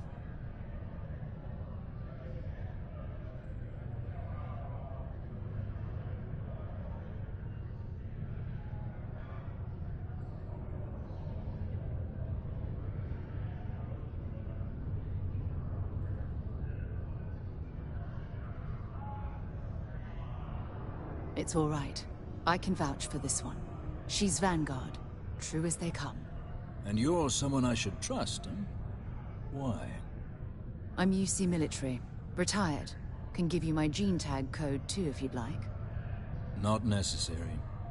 But look, even if I decided I was going to help you get in contact with Dr. Walker, Percival made himself scarce for a reason. His debt to the Trade Authority.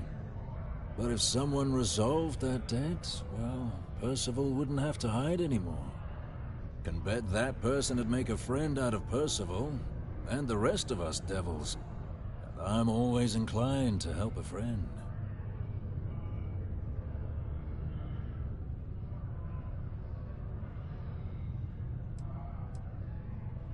Red Devils were the meanest Marine unit the UC Navy ever had.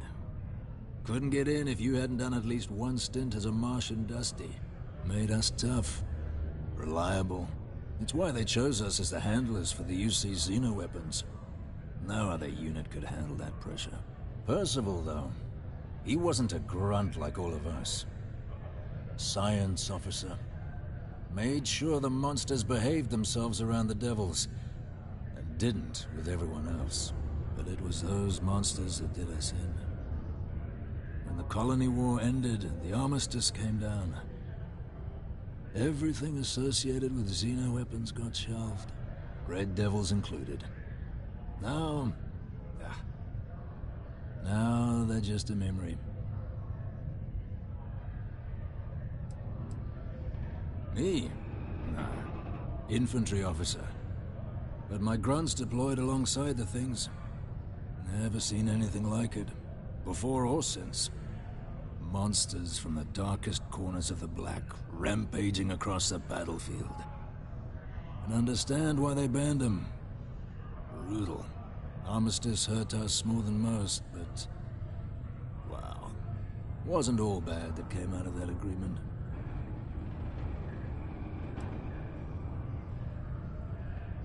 Well... most straightforward way to take care of this debt would be to just saunter up to the authority and pay him direct. If you've got credits to throw away. Of course, rumor is the Trade Authority keeps all their records and collections files on a central server inside their storeroom.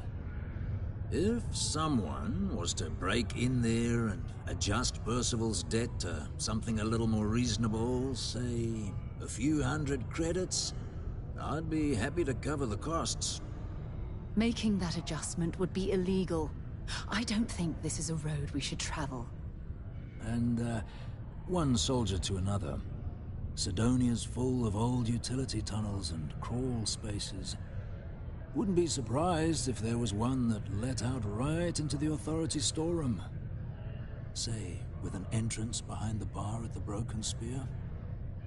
Ooh, and you might need these.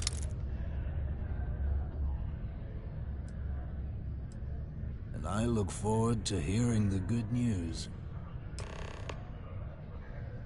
Psst, hey, you. Maybe Vanguard. Come here. Heard you talking with Lou, so you're going to help Dr. Walker?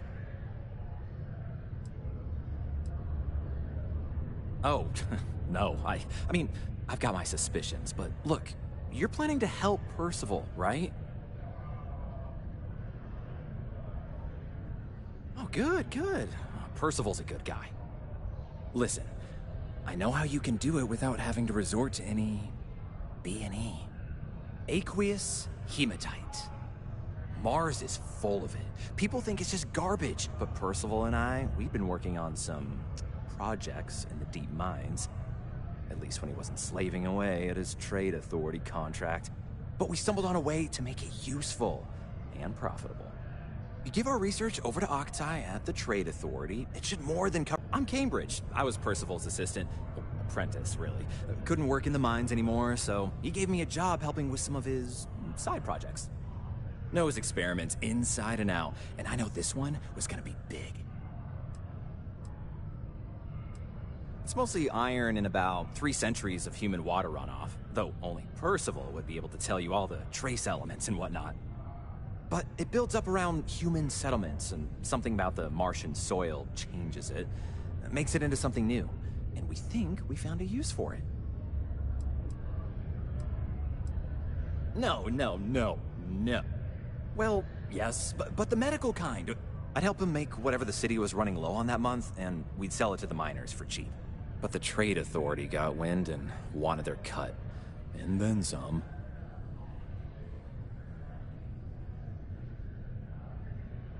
Yeah, it does. It would be. There's just one issue. We were never able to finish the research. Spacers moved in and ran us out. Started setting up shop. Oh dear. I believe I see where this is leading. But if you can clear them out, I can walk you through how to finish the research. Then you can give it over to the Trade Authority. They'll get folks working in the deep mines again. Jobs come back, I become a modern-day folk hero. Then I don't have to sleep on an inflated spacesuit anymore. A bunch of parasites and cutthroats. They're folks from the fringes of space, willing to put down anyone who tries to move in on what they've decided is theirs, even when it ain't. Strange this group would pick Mars as a new home. Sure, we're not downtown New Atlantis, but there are places where they'd be bothered less than here. My guess is the Authority tipped them off when they heard we were working down there, and cut off what they thought was the competition, you know?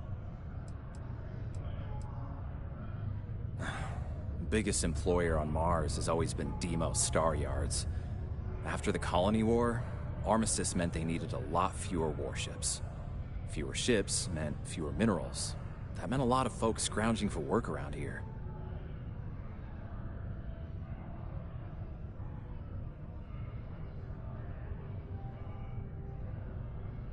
Great, great. So access to the deep mines can be found outside the city. It's not far. Shouldn't even need to hop back in your ship. We'd set up right near the main drill. Taking out the spacer leader should get the message across to the rest of them to buzz off. Once you've managed that, phone up here on the comms panel, and I can walk you through finishing the research.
Set aside anything useful and just leave the rest.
Access stairs lead deeper into the mines.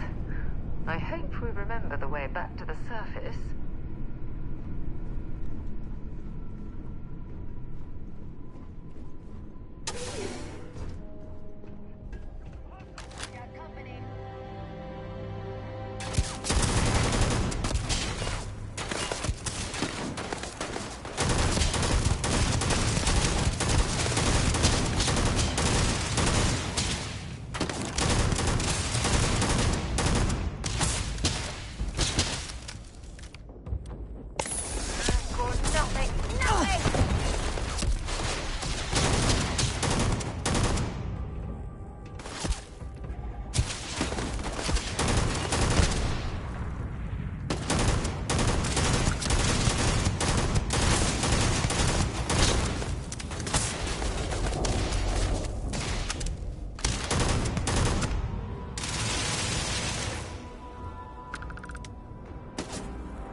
This is gonna end badly for you.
Imagine having to live almost every waking moment underground.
I know you don't.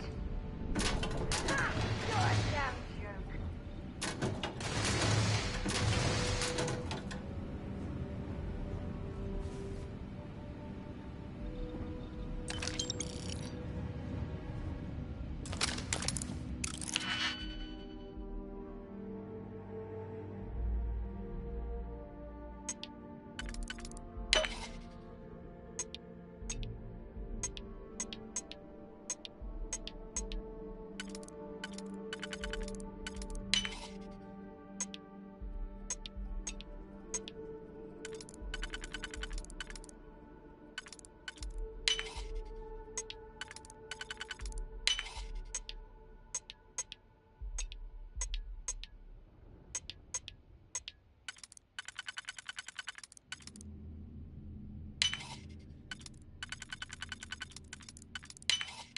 That last click is so satisfying, isn't it? Bring it on!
Guess they ran away.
Don't leave any of that behind.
that junk you're hauling is seriously slowing you down.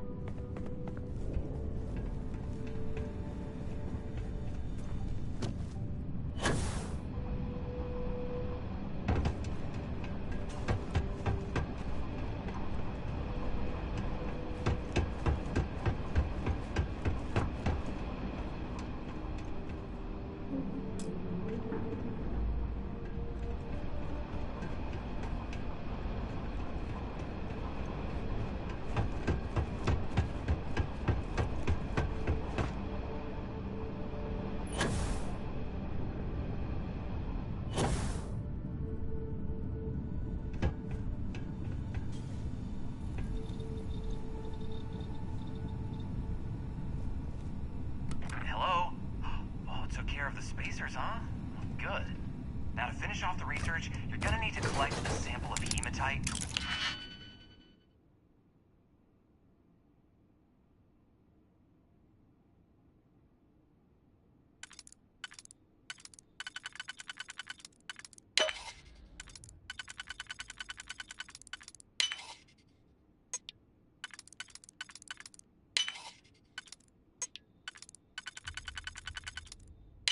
Run through the thresher. Grab a laser cutter and head back to the chamber where you came in. Once you've got a sample, Thresher's the big machine in the next room. Passcode to start it is Ares 2330. Take care of all that, and we'll have Percival's name cleared in no time.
All set? Good. You can take the elevator in that room back to the surface. There should be a key stashed in the Thresher room, if the spacers didn't make off with it. I'll be waiting in the circle.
in the settled systems?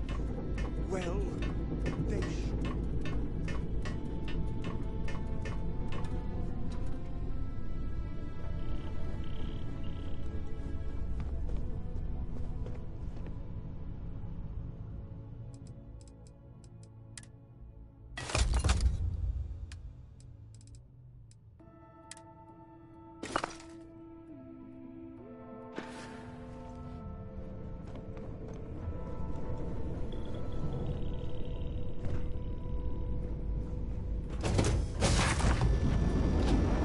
Have things for you. Captain, it is. Now you can see why you see Marines that get sent here consider this posting a punishment.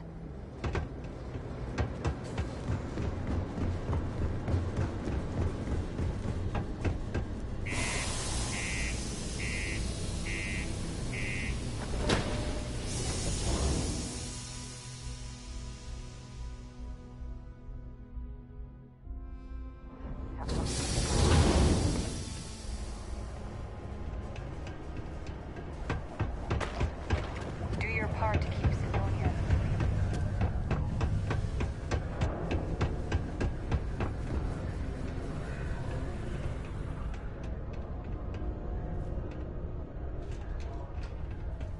Deluxe condos aren't anything special.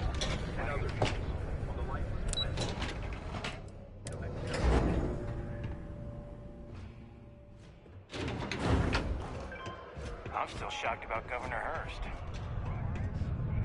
You've got the slate. Let me see. Reduced joint wear? Oh, increased lifting capacity. A dose of this stuff could make a miner way more efficient. This formula's gotta be worth at least as much as whatever Percival owes. Okay, so here's what you do. Tell Octai and the Trade Authority you found a business proposal that will make miners more efficient, higher yield, synergy, you know, all that business crap. And that you'll trade it to him for clearing Percival's debt. You good at doing pitches and stuff like that?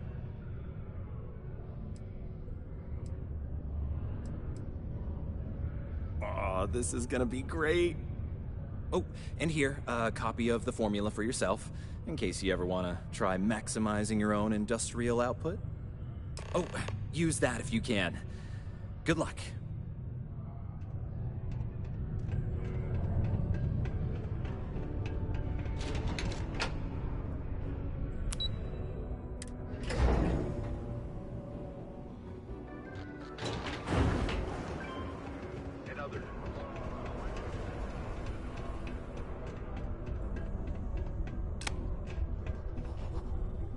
Was there something else?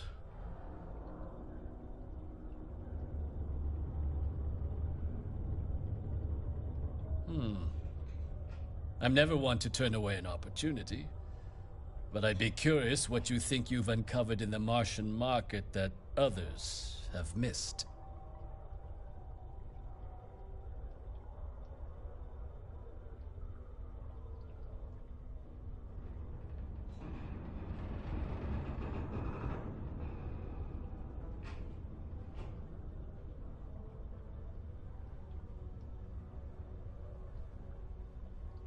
Aqueous hematite, iron and wastewater. Well, I'm not surprised no one has proposed something like this before. And exactly what does this new drug of yours do?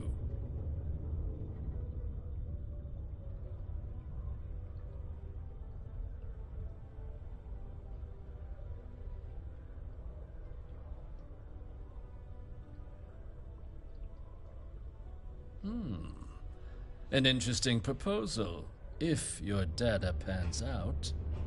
But where's this hematite coming from? The active mines would be too expensive to retool. The deep mines could be an option, but they're full of spacers. Or so I've heard.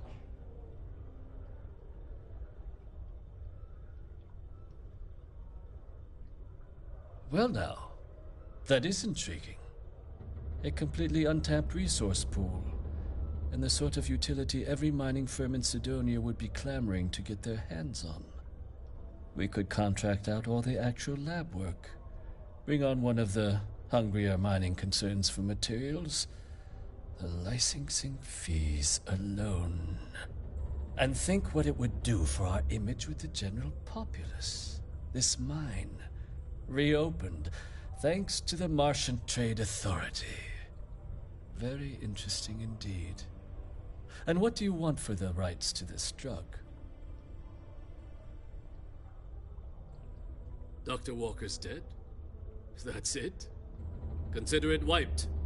Well, it seems we have a deal then.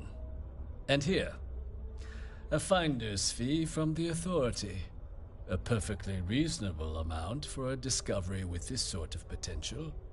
Wouldn't want you feeling shortchanged down the road. We'll just be taking that slate before you have any second thoughts. It was a pleasure doing business with you, Captain. The city of Sidonia is proud to be a pillar of support for the United Colonies. Seek your local Marine recruiter if you wish to sign up for military service.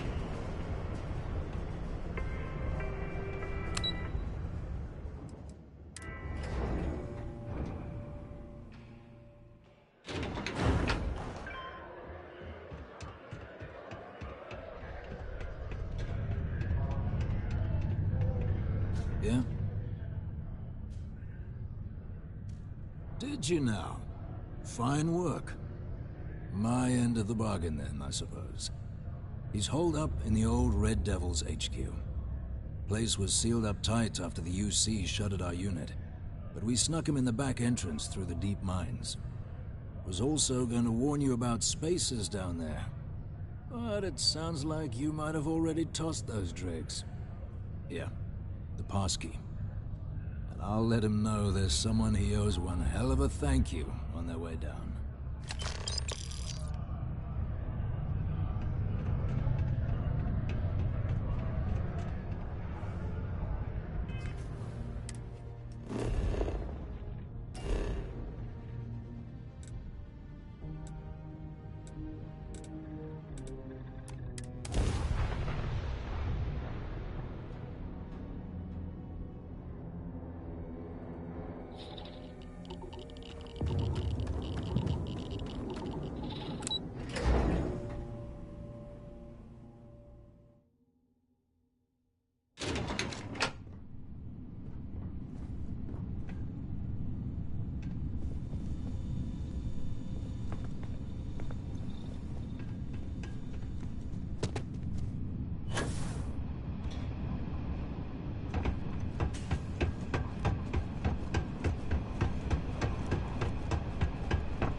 Well, this explains why the miners ceased drilling. Someone must have missed this natural cavern on the geological survey. Shame.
Trade Authority.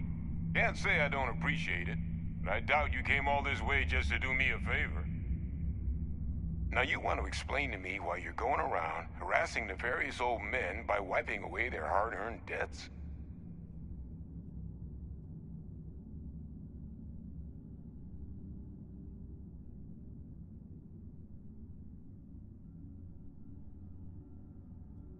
Tissue sample?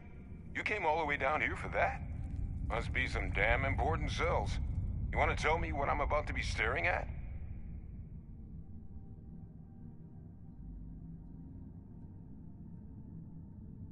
A fast-growing terramorph. That is concerning. Who exactly told you to bring this to me? Hadrian. She gave you this? If she made you come all the way for this... Let's get inside. I need to see these cells.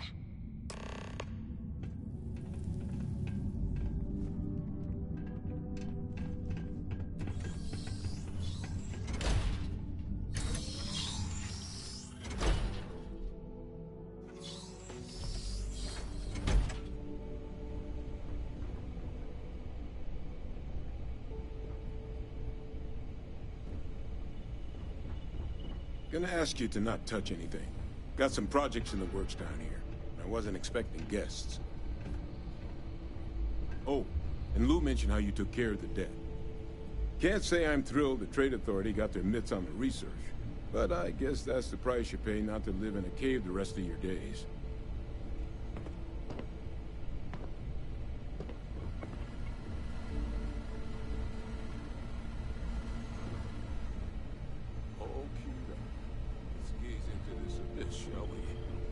All right, just get those cellular markers tagged.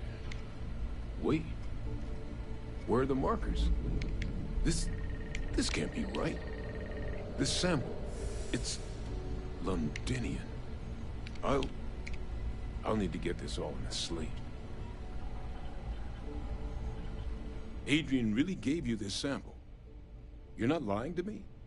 Because if you told me this was a hoax, and it'd be the best damn fake I've ever seen, I'd be mad and very, very relieved.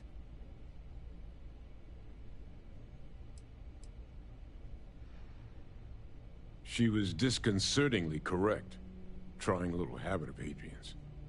Which is why, if you wanted to have your film crew jump out and yell surprise, I wouldn't be saddened in the least.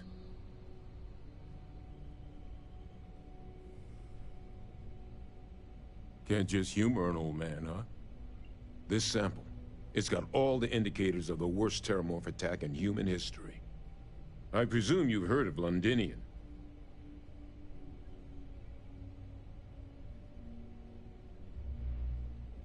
It was. An entire city wiped off the map. The swarms were so bad, they had to blow the spaceport and seal the place off from the galaxy at large. Not a lot of samples made it off the world from the time of the attack, but the ones that did, well, they look just like this one. I didn't detect any of the telltale signatures this specimen ever sat on a ship while it was alive, either. I don't think it was transported to Tal Ceti. This specimen, it grew there, faster than any terramorph should. Which means, if we're about to start a new era in human-terramorph relations, where big, sudden Londinian-style attacks can happen outside Londinian, that's not gonna end well for humanity. It would be the end of us as a species. So, you lugged this bad omen all the way here. You want to tell me what your plans are for it now?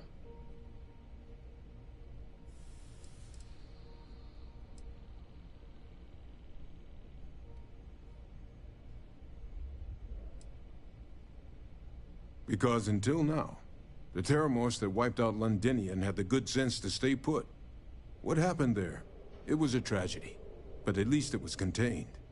So to find evidence for a similar attack on a different world, well, we don't have enough information.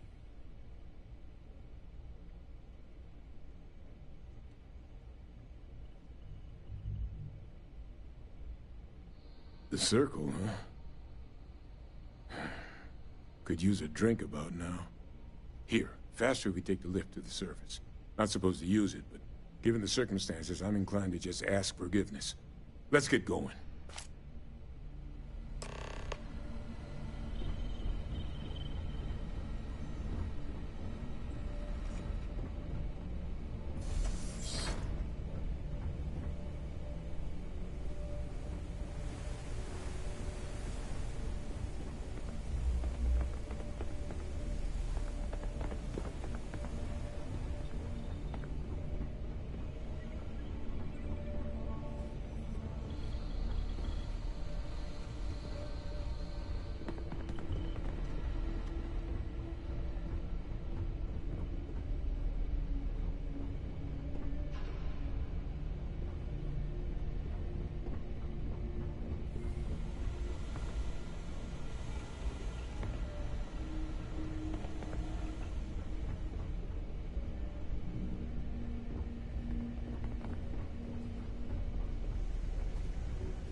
That the UC was entertaining the notion of xeno-warfare angers me to the core.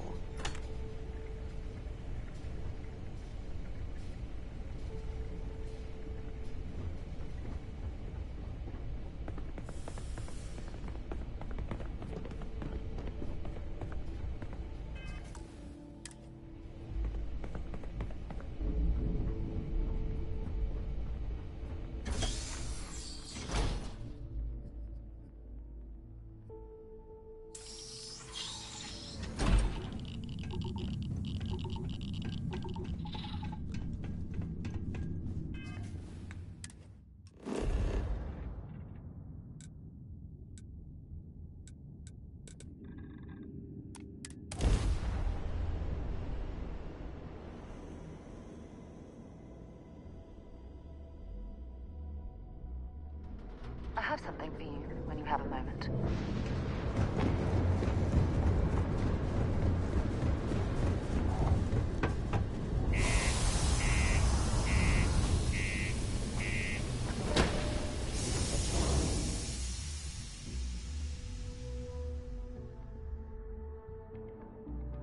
Something for you when you have a moment.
Sidonian City Ordinance 5.82 concerning graffiti, street art, and vandalism is still in effect.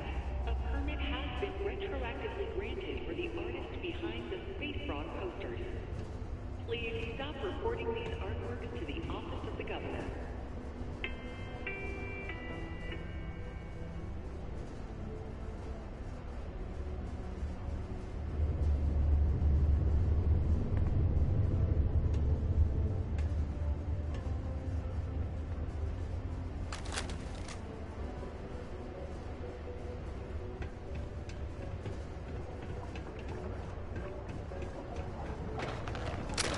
The Lux condos aren't anything special, but plenty of people call them home.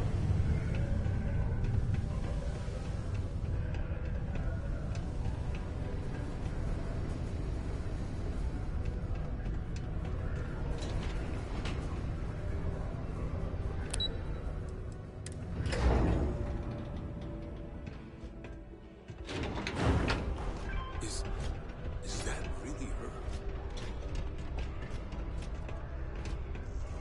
Hadrian. Percival. My God, look at you.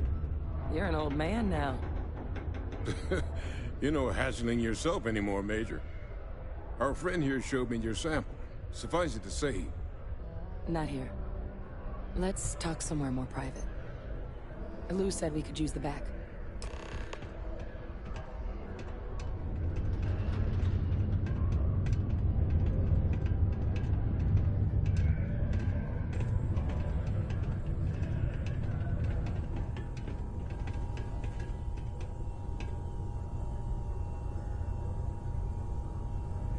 Lou gave me the abridged version of what went down. Yeah, I can't thank you enough for taking care of all that. Makes two of us. I hope it ultimately didn't end up being too much trouble.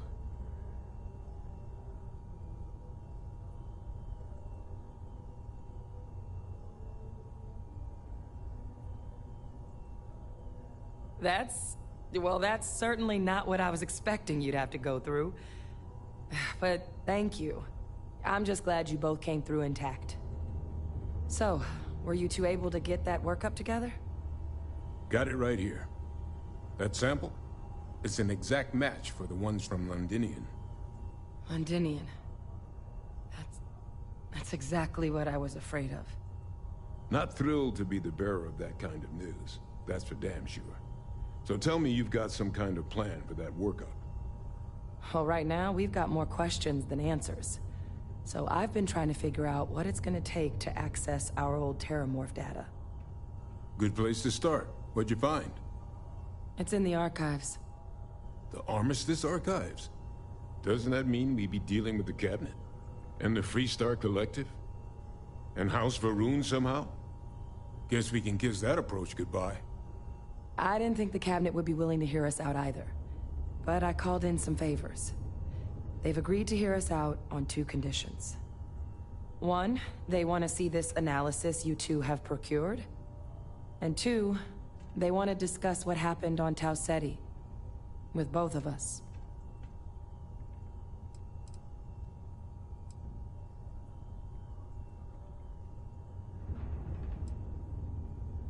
Well, when the Colony War came to a close 19 years ago, with the signing of the Armistice, 3 factions were involved in the negotiations. The UC, Freestar, and House Varun. They made a lot of decisions about what sort of tactics should and shouldn't be permitted in future conflicts. All information related to the things they decided should be banned was locked away in the archives. Now, it's possible to get things out of there, but only with the agreement of members from all 3 factions. And as to what our research is doing in there, well, I'll get to that. The Cabinet's the UC's highest governing body. The President, top military brass, scientific and diplomatic division heads. Any major decision the UC makes goes through them.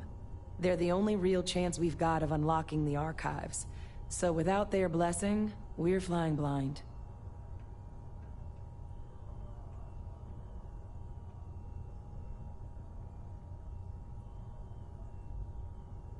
Well, that's about the best news I've had all day. But before you commit, I want to make sure you know the whole story. Percival and I, we're not just researchers. We were military scientists, ran a division of the UC together that deployed aliens on the battlefield as weapons. Place I was hiding out. That was our unit's home base. After some early fits and starts at other facilities, the place eventually became the heart of UC xeno-warfare. A practice that's been banned ever since the armistice went into effect almost 20 years ago. And the UC military cut us loose for what we'd done.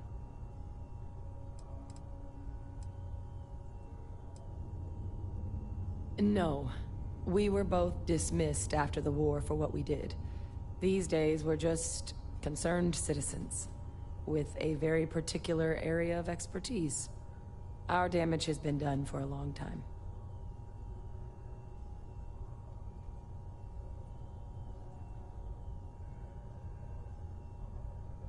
Oh, well, that means a lot.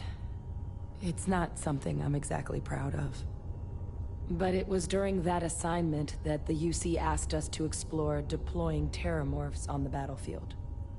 The project never got off the ground, but the data our team gathered is now sitting in the archives, along with all the other information banned after the Colony War. Under the watchful eye of monitors from all the galactic factions still participating in regular politics. But if we can convince the cabinet to help us access that data, it'll give us the tools we need to decipher what exactly this sample might mean. And hopefully, how to prevent more attacks like the one that spawned it.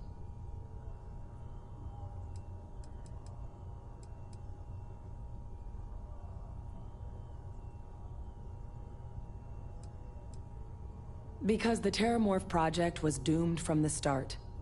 Terramorphs are too mean, too smart, too hungry to be used in combat. Trust us, we tried. The data that's in the archives, it's historical write-ups, anatomical notation, food chain analyses. I doubt they would have even classified it if it didn't have a Xeno-warfare logo on it. You have my word. It's not a threat.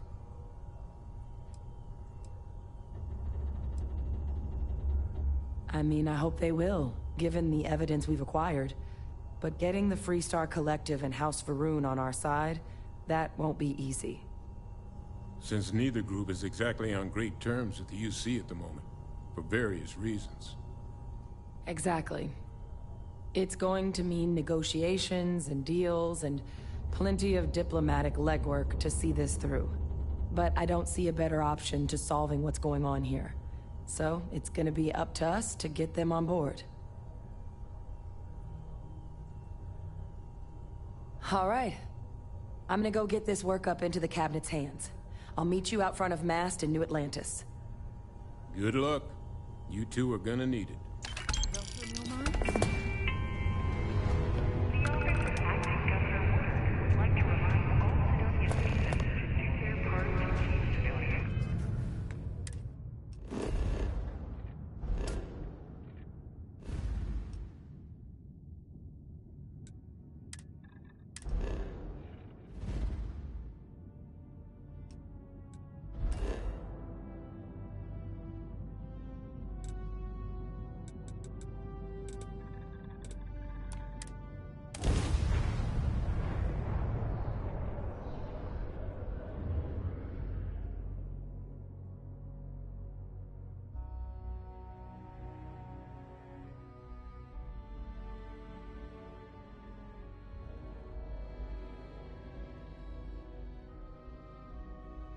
While we're here, let's swing by Centaurian so I can pick up some ammo.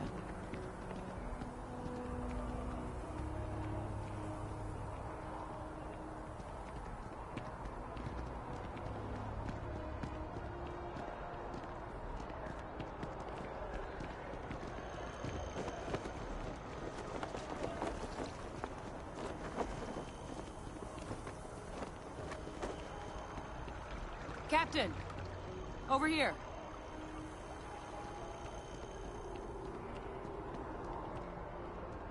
The workup's in the cabinet's hands. They said they'll call for us once they've gotten to properly review it. But listen, I know I should have been more forthcoming about who I was earlier.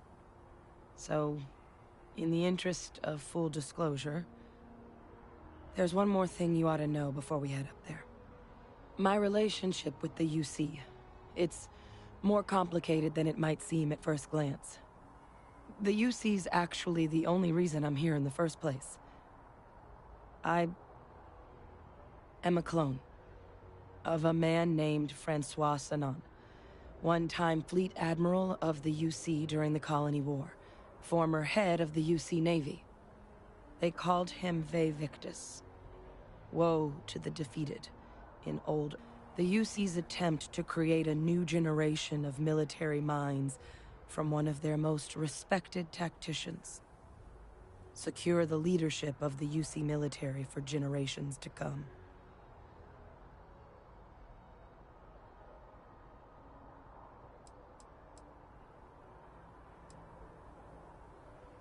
I'm the last. A few of my siblings, they passed when we were young. Training accidents and the like. But most of the rest were deployed to the front lines during the Colony War, and they never came back. Not a day goes by where I don't think about what the world would look like with them still in it.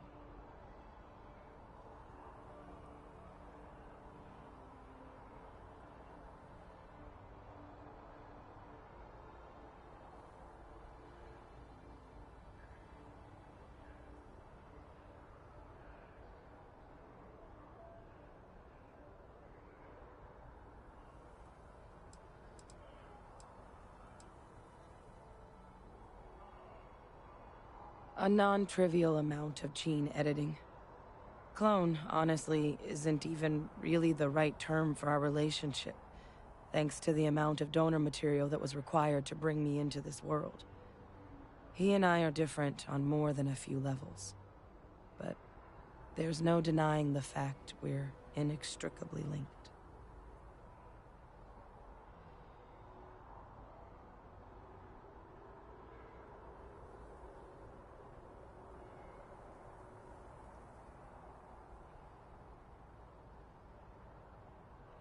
I'm getting there. The man I was cloned from, my father, was executed for acts he committed during the war. The man caused a lot of death, on both sides. Freestar Collective and UC. Military and civilians. And the things he did, well, they're a part of the reason the UC and Freestar Collective aren't really on great terms to this day. So my involvement, it could be another obstacle they throw at us up there. I just wanted you to be forewarned.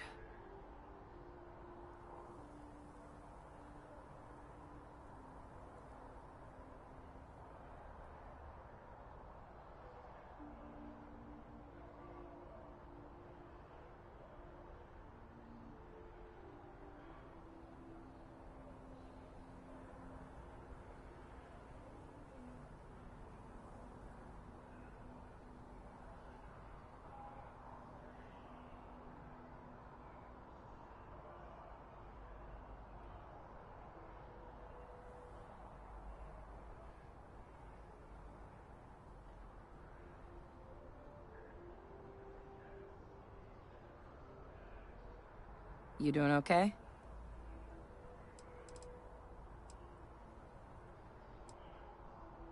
He had his men open fire on civilian ships during the Battle of Cheyenne. A battle that he ultimately ended up losing anyway, devastating the UC fleet and bringing the Colony War to an ugly end for the UC.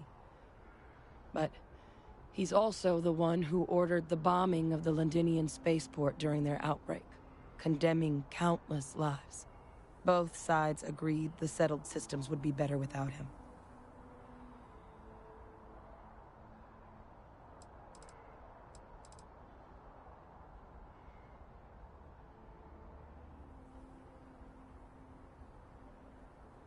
I really appreciate you saying that.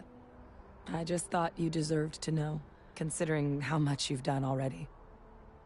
You know, while we've got a second, was there anything else we needed to discuss? I know you got dropped into the middle of this pretty fast. Or, if you've got any last-minute business to attend to, now might be a good time. No telling how long the cabinet's gonna keep us waiting out here.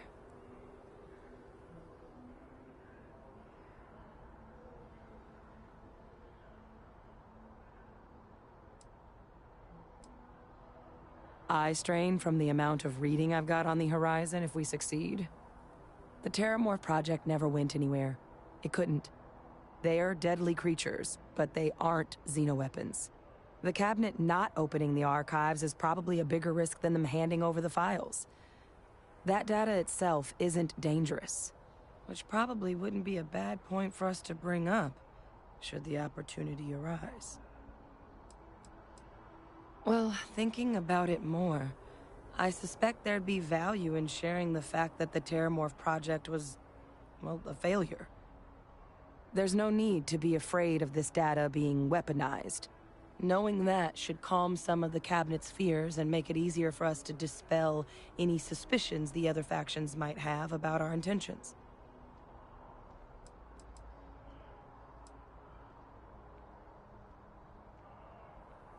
I mean, we never spent a lot of time together. He was too busy being Fleet Admiral to deal with kids. I was raised by a pair of guardians instead. Until his defeat during the Colony War, though, he was known as an extremely effective commander. Savvy. Perceptive. That mind opened a lot of doors for him. And for me, too. But Ve Victus, for all his ability, was heartless. Ruthless to a fault. In the end, that's what cost him his life.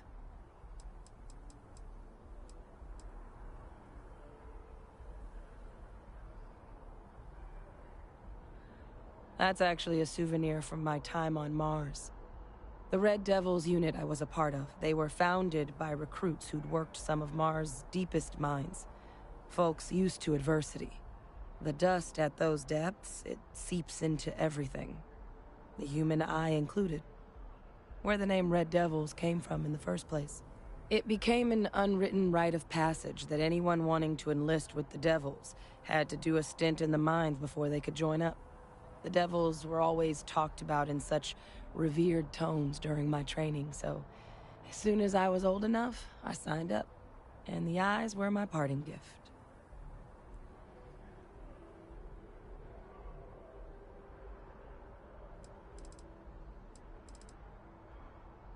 Then I guess it's just a matter of... The cabinet meeting is about to begin.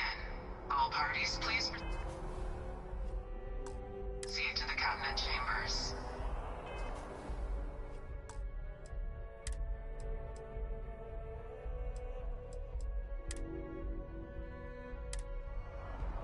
Sounds like our cue. Here we go.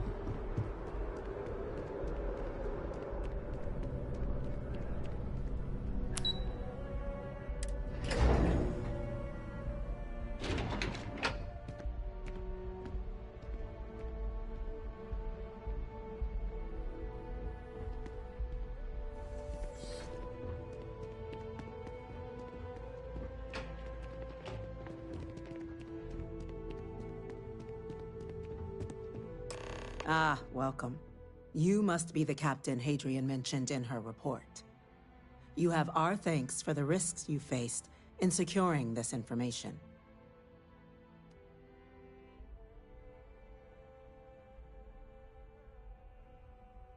Oh, I'm sure she did. Yes, well, precisely how urgent is what I hope we'll determine here today. So now, we have two petitioners here making a surprising request. Access to the UC Xeno Warfare Team's Terramorph data, currently housed in the Armistice archives. A request which will require not just this body's agreement, but that of all three Armistice signatories. UC, Freestar Collective, and House Varun. Now, Captain, we've all read Hadrian's report on the subject, but we have yet to hear from you. Perhaps you could summarize for the Cabinet what it is you see as the goal of this endeavor.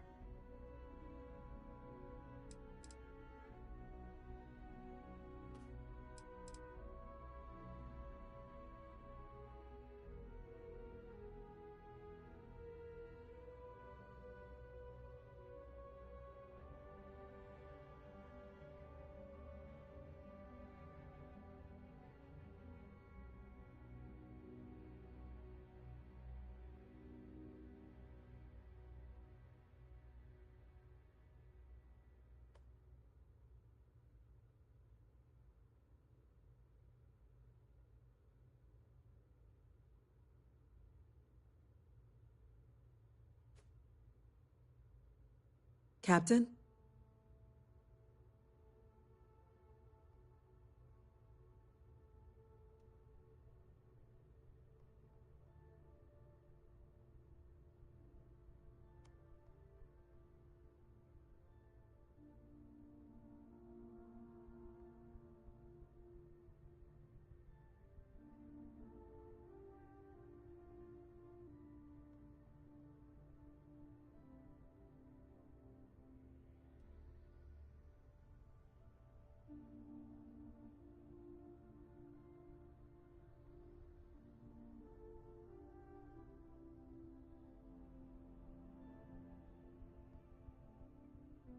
Listen, compose your thoughts. You let us know when you're ready.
Listen, compose your thoughts.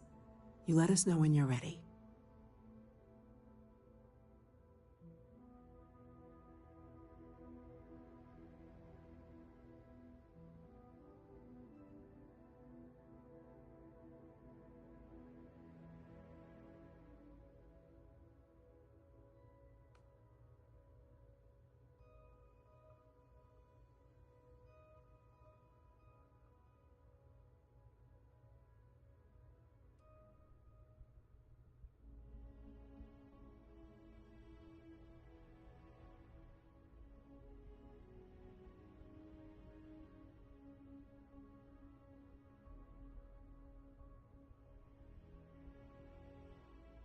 It's a little intimidating.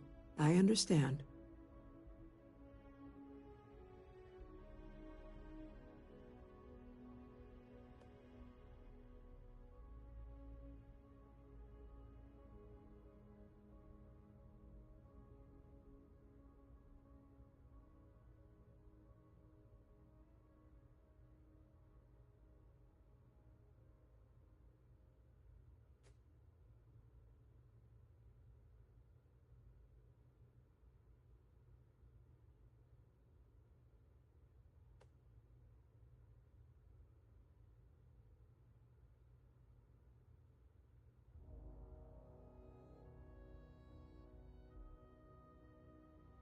Captain?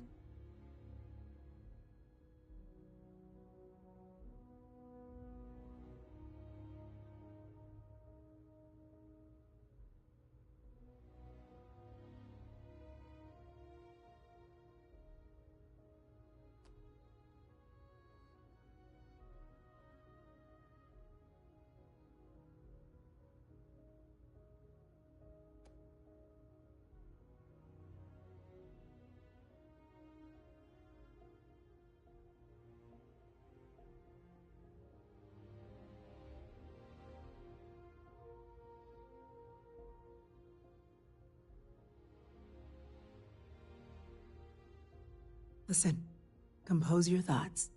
You let us know when you're ready.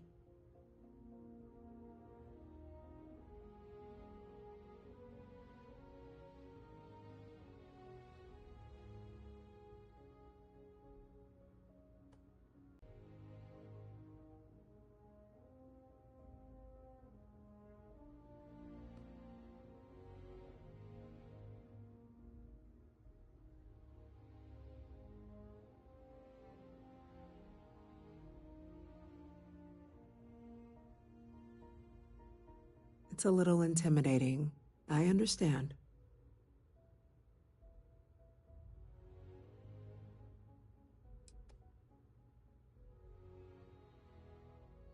That's quite the leap, Captain.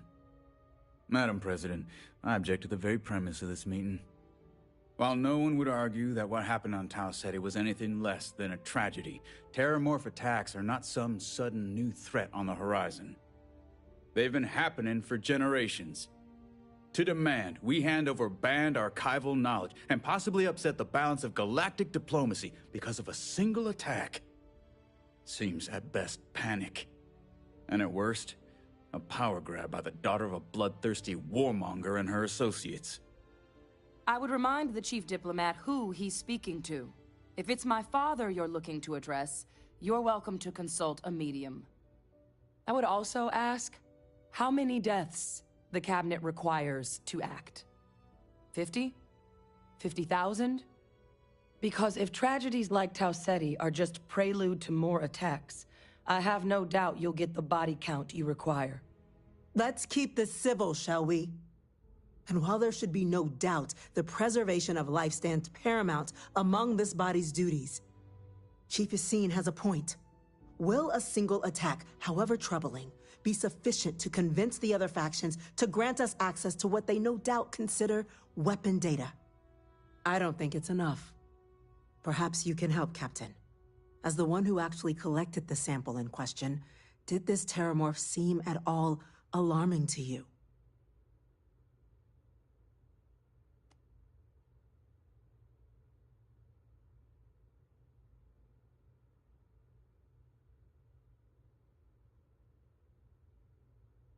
That is worth considering. This attack took place on an almost completely uninhabited world. The casualties were minimal as a result. But if there's another attack, will we be so lucky? Yes, a fine point, Admiral. So then, Captain, given the discussion now and the information you've been privy to thus far, if you were in our position, would you grant the request made to open the archives?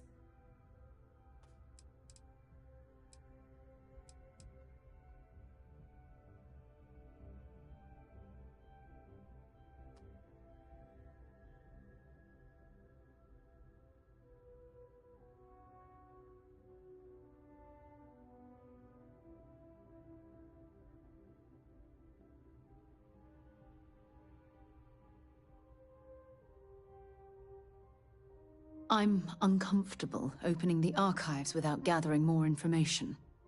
However, if that's the path forward you prefer, then so be it. I'm inclined to agree. As am I. I suppose that does get to the heart of the point, doesn't it? Very well. I consent. The galaxy was lucky you were here today, Captain. You and I are in agreement, Chief Diplomat. So, if there are no other objections, I believe we can agree to give our full backing to make the request to... What was that? Attention. Attention. An incident has occurred. Facility lockdown engaged. Incident? Chief Sarkin, what's happening? There's been an attack at the spaceport. Terramorphs. Terramorphs. More attacks. Just as predicted. Good God. Damn it. They're here. Now. There must be another explanation. The creatures evaded our scanner somehow. There will be plenty of time for conjecture later. Chief Sarkin, order the evacuation of the spaceport and have your men contain the things, but do it discreetly. The last thing we need is a citywide panic. Yes, ma'am. Admiral Logan, the local barracks can provide support? I'll make the order myself. Nearest anti-Xeno squad, though, is off-world. Going to take a while to bring them in. Well then, we'll have to make do with the tools we've got. You two, we can't risk those things getting out of the spaceport. I want you both on the next train there. We'll let them know you're coming, and that you've dealt with these things before.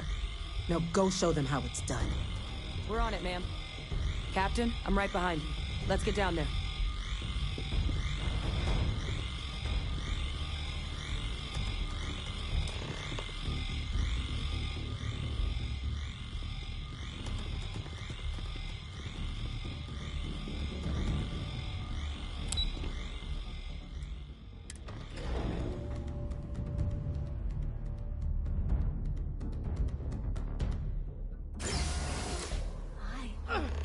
You! The EM rifle, grab it!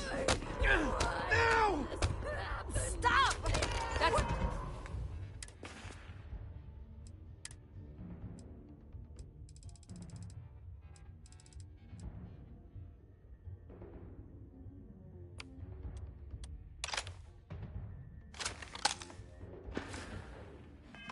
Trying to now hit him with everything you've got. Who's next? You're done.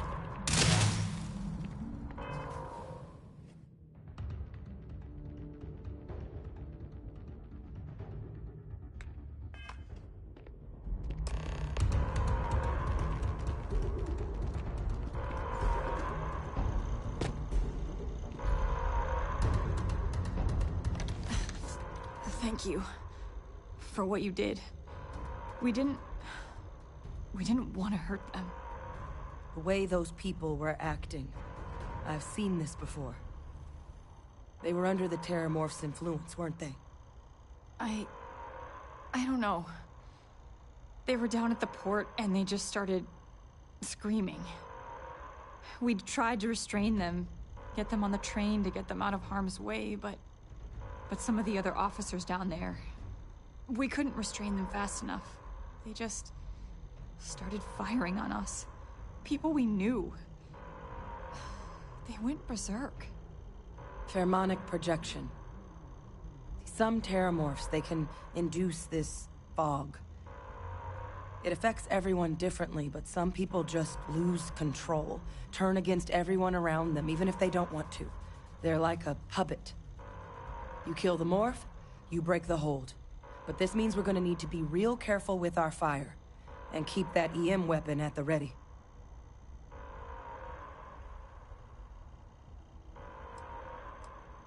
I'm not suggesting. It's documented behavior. The result of the projection, though, can vary wildly. Some folks just shrug it off. Others hallucinate. And some lose control altogether. They'll lash out at anyone around them, but still be aware while they're doing it. Those cases, you'll either need to knock them out with EM fire, or free them by killing the Terramorph.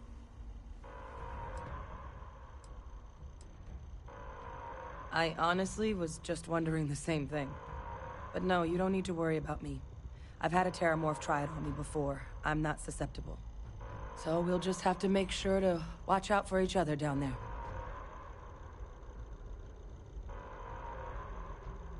Let's do it. Nat's unlocked. Please, do what you can to help them.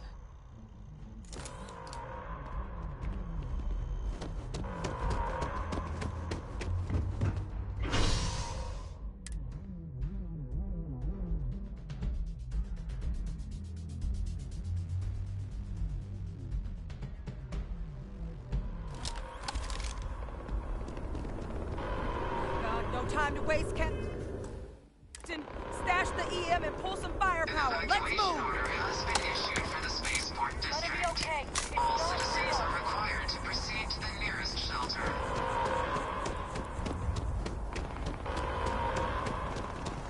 You might back up. Don't just stand there. Good!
Officer?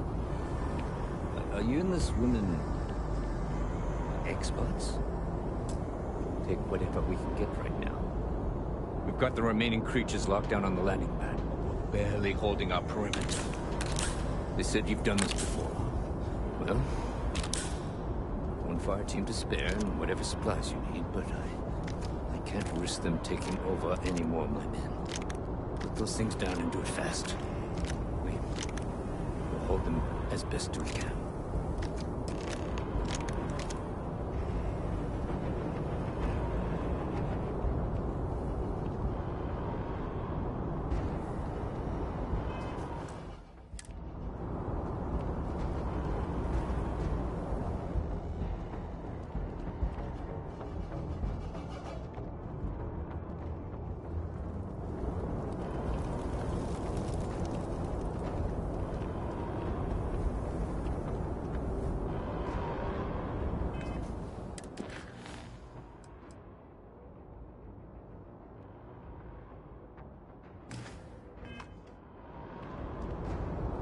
Heard you might be looking for some backup.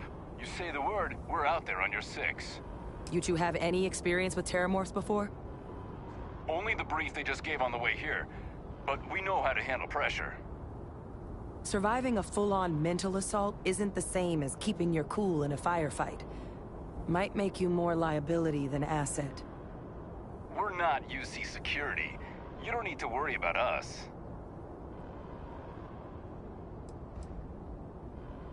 We're not afraid, but we'll stay here and hold the line if that's what you want.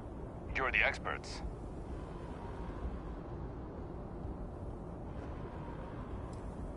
Your call. We're on the line.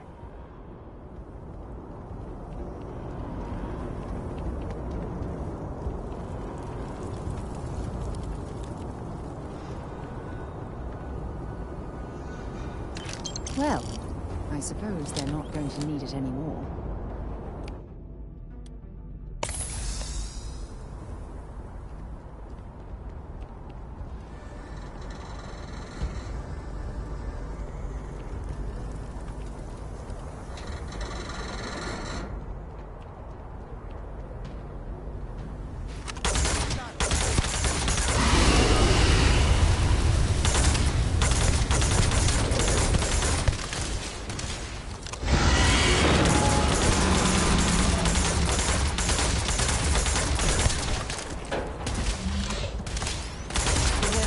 Well back there.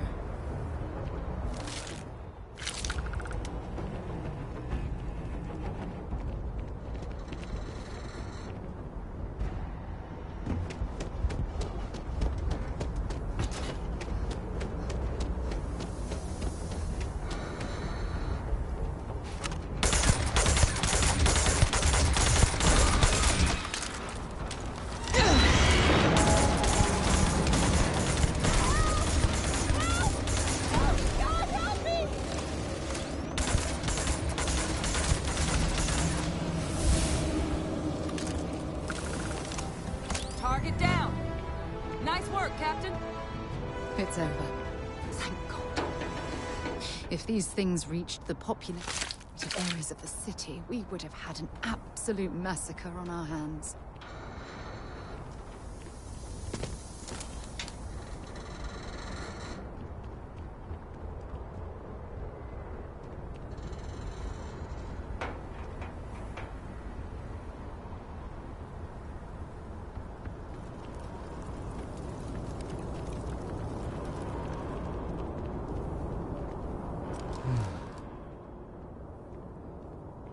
Guess they weren't kidding about you two.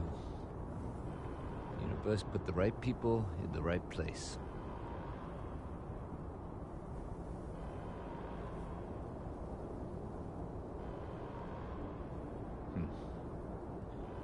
Certainly doesn't feel like it.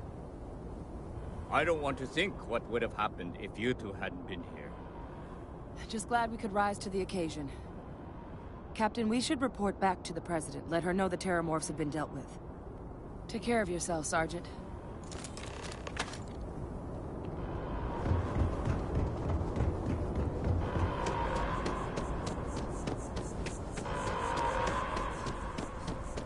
Attention.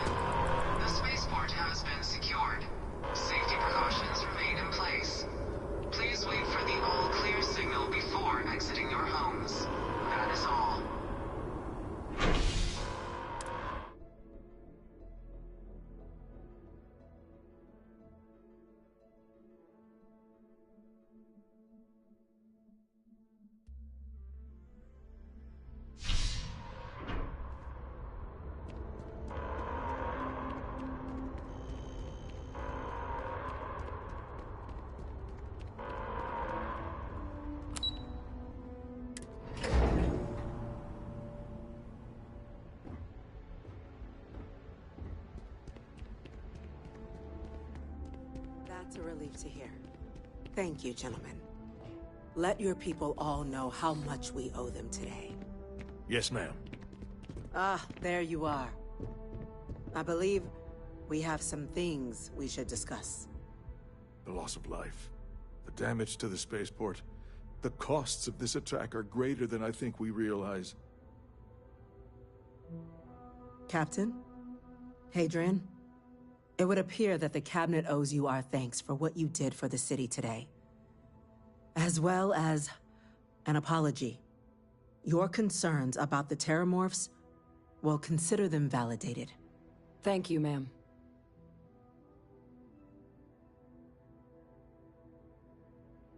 Of course. I only wish we could have acted sooner. Now, today's events have only clarified our path forward in the eyes of the Cabinet.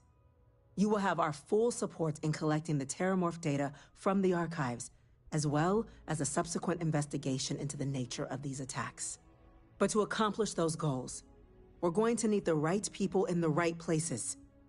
As such, the Cabinet has authorized me to reinstate you, Hadrian, effective immediately, to your former rank of Major.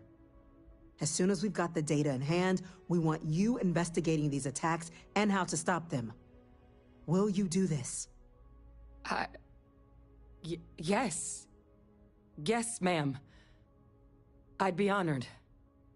Excellent. But as you've both made clear, for such an investigation to succeed first, we're going to need someone to convince the Freestar Collective and House Varun to play ball. Someone who knows precisely the sorts of dangers the colonies and all the galaxy are facing right now. The Cabinet wants you, Captain, to be that representative.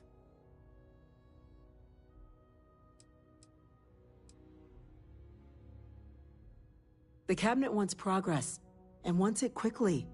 You're already far more familiar with the situation than any diplomat would be. There's also no diplomat alive that can claim they helped keep a cadre of Terramorphs off the embassy doorsteps. The Cabinet was unanimous. They want you.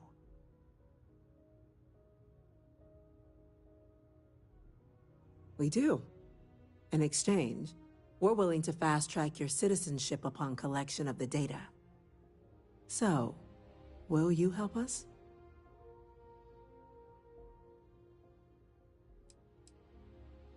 It has its perks. Only citizens can purchase property in the city. We also pay reduced prices on most goods and services across the UC. There's also a credit disbursement when you first join. Help get you on your feet. But above all, you'd become a dedicated part of the greatest faction in the galaxy. If you're willing to help us, we can open that door.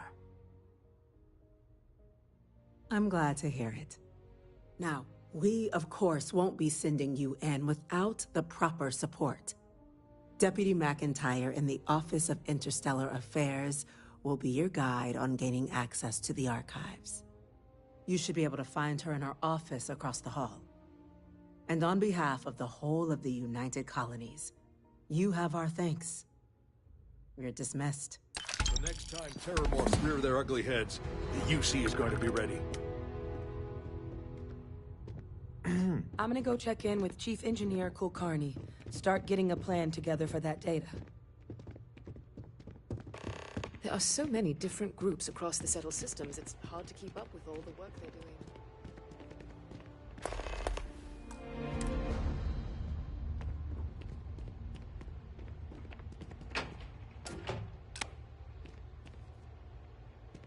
Pardon? Yes? What? Hey.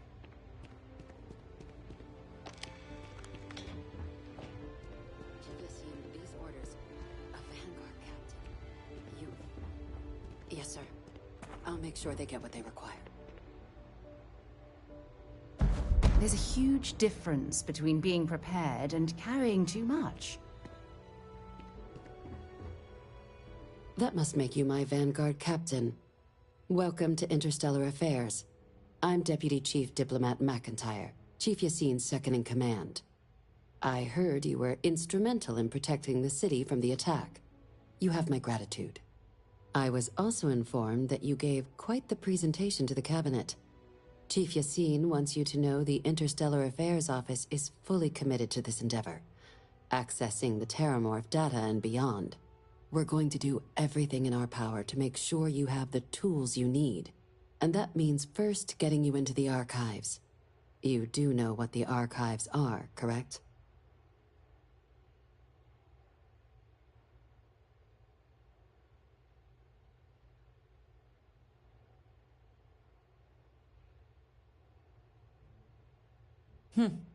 Someone paid attention in current events. So, then you also know that it was originally managed by the 3 major galactic players. Access to the archives is only granted in cases of dire emergency, and requires a one-time use code from each of the 3 Armistice signatories. UC, Freestar Collective, and House Varun. Now, the UC is already on board, so that means we'll need to convince 2 people. The ambassadors of the Freestar Collective and House Varun to hand over their codes. Get them both and you'll have your data. But that's a lot easier said than done.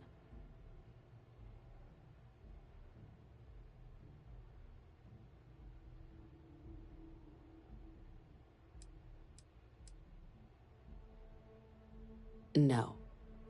Each is a strip of several million random numbers generated on the fly based on biometric keys kept by each of the ambassadors on their person at all times. They're impossible to create without those keys, and those keys stay with the ambassadors, meaning we're accessing nothing if we can't get them on our side.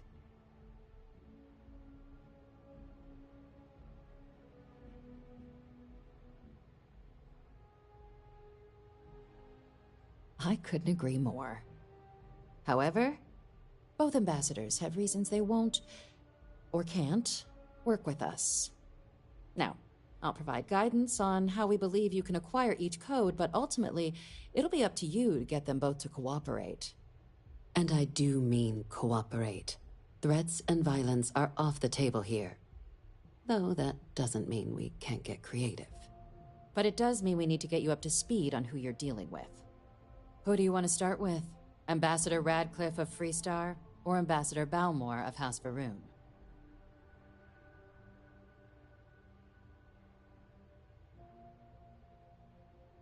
War, and her only goal in life is to make ours miserable.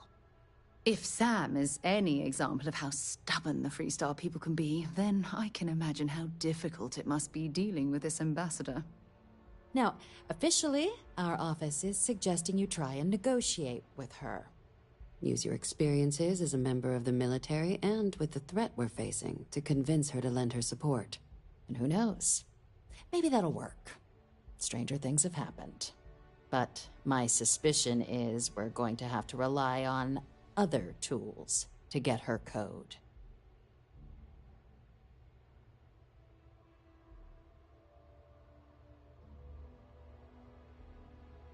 Certainly. See, good diplomacy is all about the careful application of pressure. We just need to find the squeeze. UC Intelligence has a recording device planted in the ambassador's living quarters, which we suspect you can use to your advantage. But getting caught trespassing is a quick way to land yourself in an embassy holding cell. So, if you are going to try and access the device, you're going to need to find a way in there without being seen. Now, we recovered some intel we believe should be able to help with that. But there's also a disgruntled staff member you might be able to pump for information. Maybe even convince to work with you.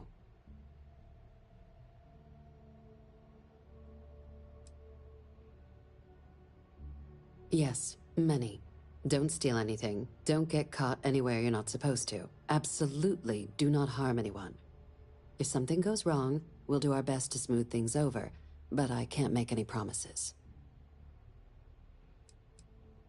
Name's Cameron Long. He's younger than Ratcliffe, bears less of a grudge towards the UC. He works closely with the ambassador, making him a promising source for information on the ins and outs of embassy life, and someone who very likely hates her guts. All right. Here, your diplomatic ID. I'll give them a heads up, you're on your way. Not likely to let you through the door otherwise. And take these. Chief Yassine wanted you to have some options on how to proceed in there.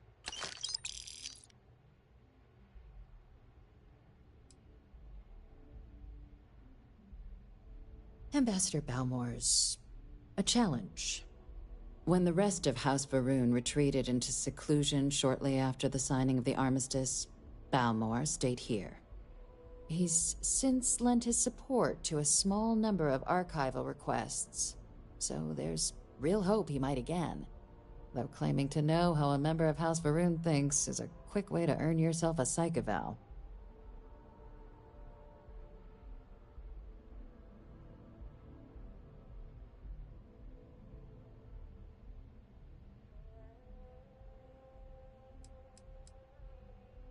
Well, these days, they're primarily considered a security threat. House Varun Zealots, a fundamentalist outshoot of the group that stayed behind when the rest retreated into seclusion, want nothing more than to send everyone not dedicated to their cause to the great serpent in the sky. But that hasn't always been the case. After they ended the Serpent's Crusade about 70 years back, House Varun did take a real run at trying to normalize relations with the rest of the galaxy. It's why they have an embassy here in the first place, why they were included in the armistice negotiations. But then, without warning, they left, leaving behind, to our knowledge, just the ambassador and his duty under the armistice.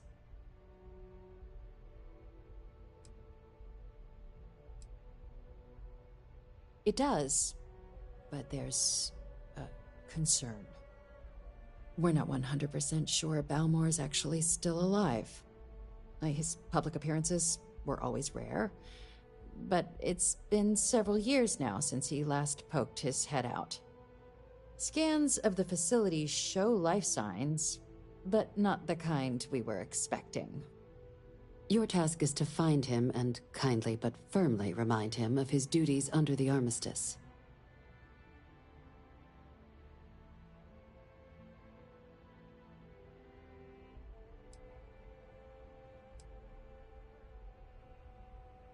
The Varun delegation brought more than a few of their native flora with them when they set up in the embassy.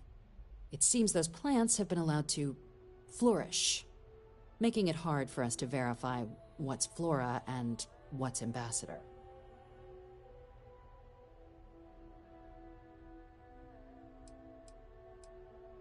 The embassy is still legally House Varun's sovereign territory, so we're not technically permitted inside.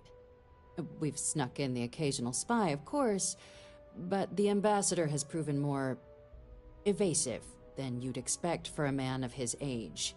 But we're quite sure he hasn't left the city.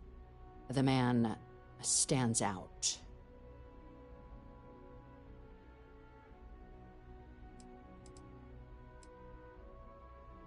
Then you search the embassy for his biometric key, collect your code piece, and we'll go about notifying his next of kin. If we can ever find them. But let's hope it doesn't come to that.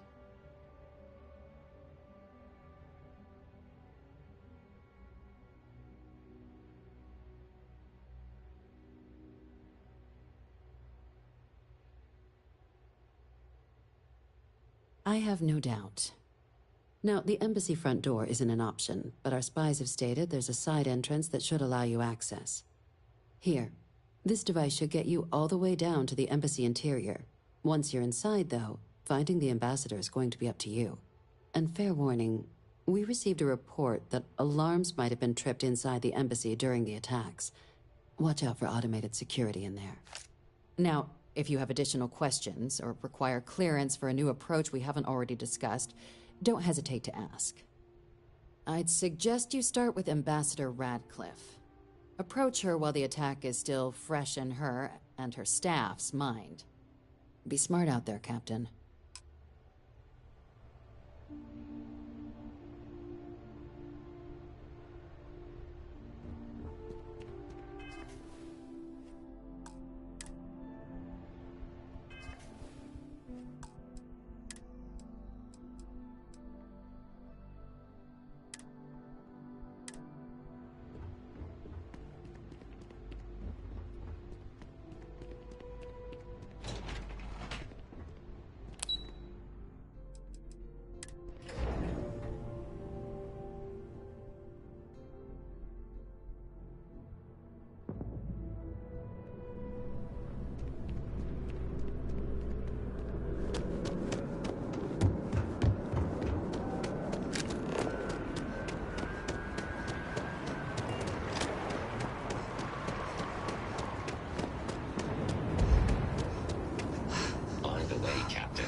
Sorry.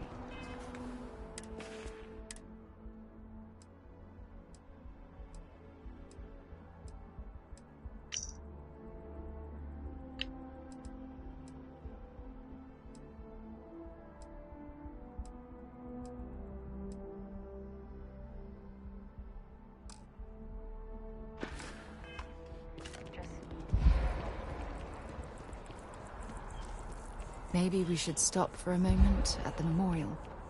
You know, to pay our respects. Hard to believe it's been 2 decades since we were at war with the Collective, when it seems like only yesterday.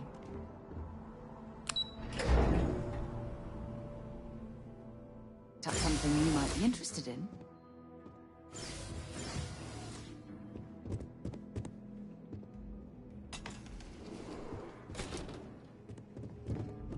I'm going to be upfront with you. I'm not happy visiting anything related to the Freestar Collective. But you lead, and I'll follow.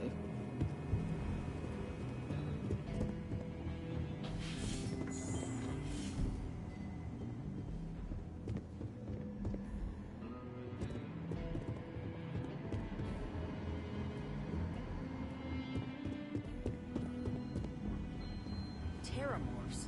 As in more than one? All that security and they still can't protect their own spaceport. The UC never fails to disappoint. I just wish I hadn't received the news from an SSNN broadcast. We have a strategic advantage to maintain, Mr. Long. Of course, ma'am. I'll make sure it doesn't happen again. Excuse me. Are you supposed to be in here? Official business? Talk to the ambassador.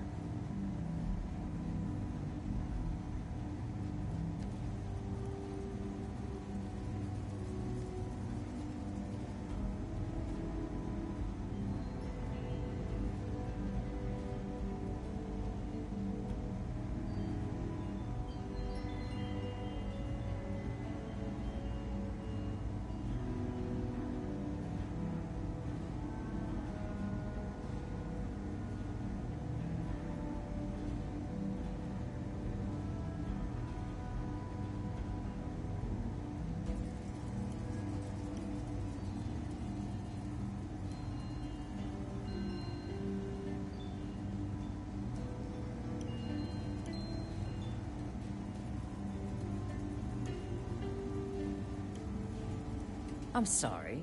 Do you have an appointment?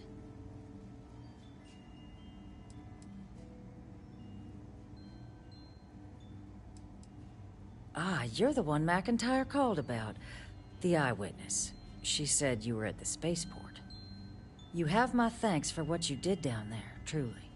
Saved many lives. Now, she also mentioned that, and maybe it was just a bad connection, that now the UC wants Terramorph data from the Armistice archives, some of the most highly guarded information in the galaxy, in order to protect us all. I can only presume you're here to tell me I misheard her and that they didn't send you, local hero, to futilely beg on their behalf. Tell me I've got that right.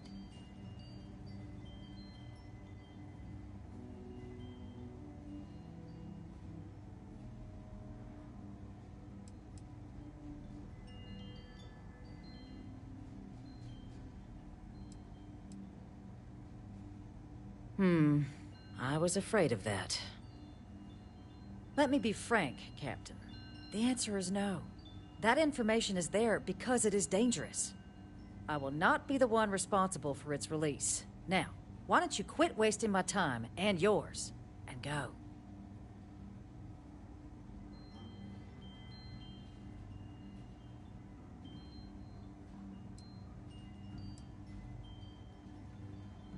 No, Captain, I'm not, and I'll tell you why.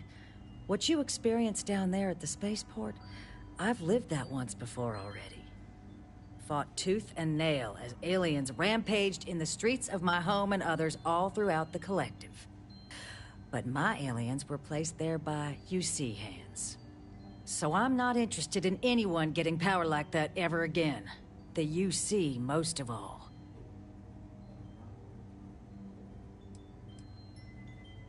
You have my answer. Now please take the hint.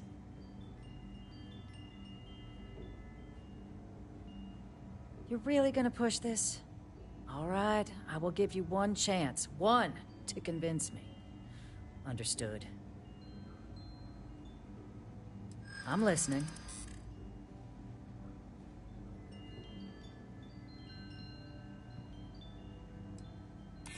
You know that for sure. That is interesting.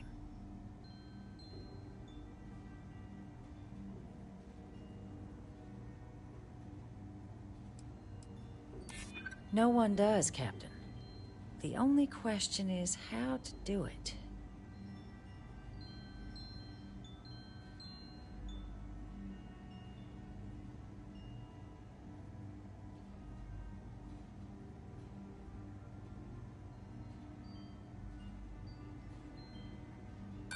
It's a job I take very seriously. It's why I'm even entertaining what you're suggesting right now. Captain, I'm sorry, but my answer is not changing. The UC is just gonna have to find